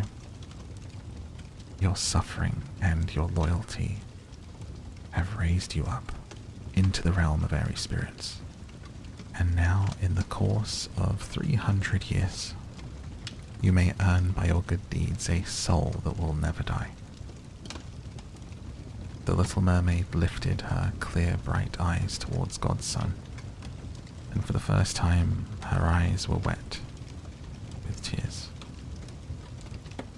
On board the ship, all was astir and lively again. She saw the prince and his fair bride in search of her. They gazed sadly into the seething foam, as if they knew that she had hurled herself into the waves. Unseen by them, she kissed the bride's forehead, smiled upon the prince, and rose up with the other daughters of the air to the rose-red clouds that sailed on high. This is the way that we shall rise to the kingdom of God after 300 years have passed. We may get there even sooner, one spirit whispered. Unseen, we fly into the homes of men where there are children, and for every day on which we find a good child who pleases his parents and deserves their love, God shortens our days of trial. The child does not know when we float through the room, but when we smile at him in approval, 1 year is taken from our 300. But if we see a naughty, mischievous child, we must shed tears of sorrow, and each tear adds a day to the time of our trial. The end.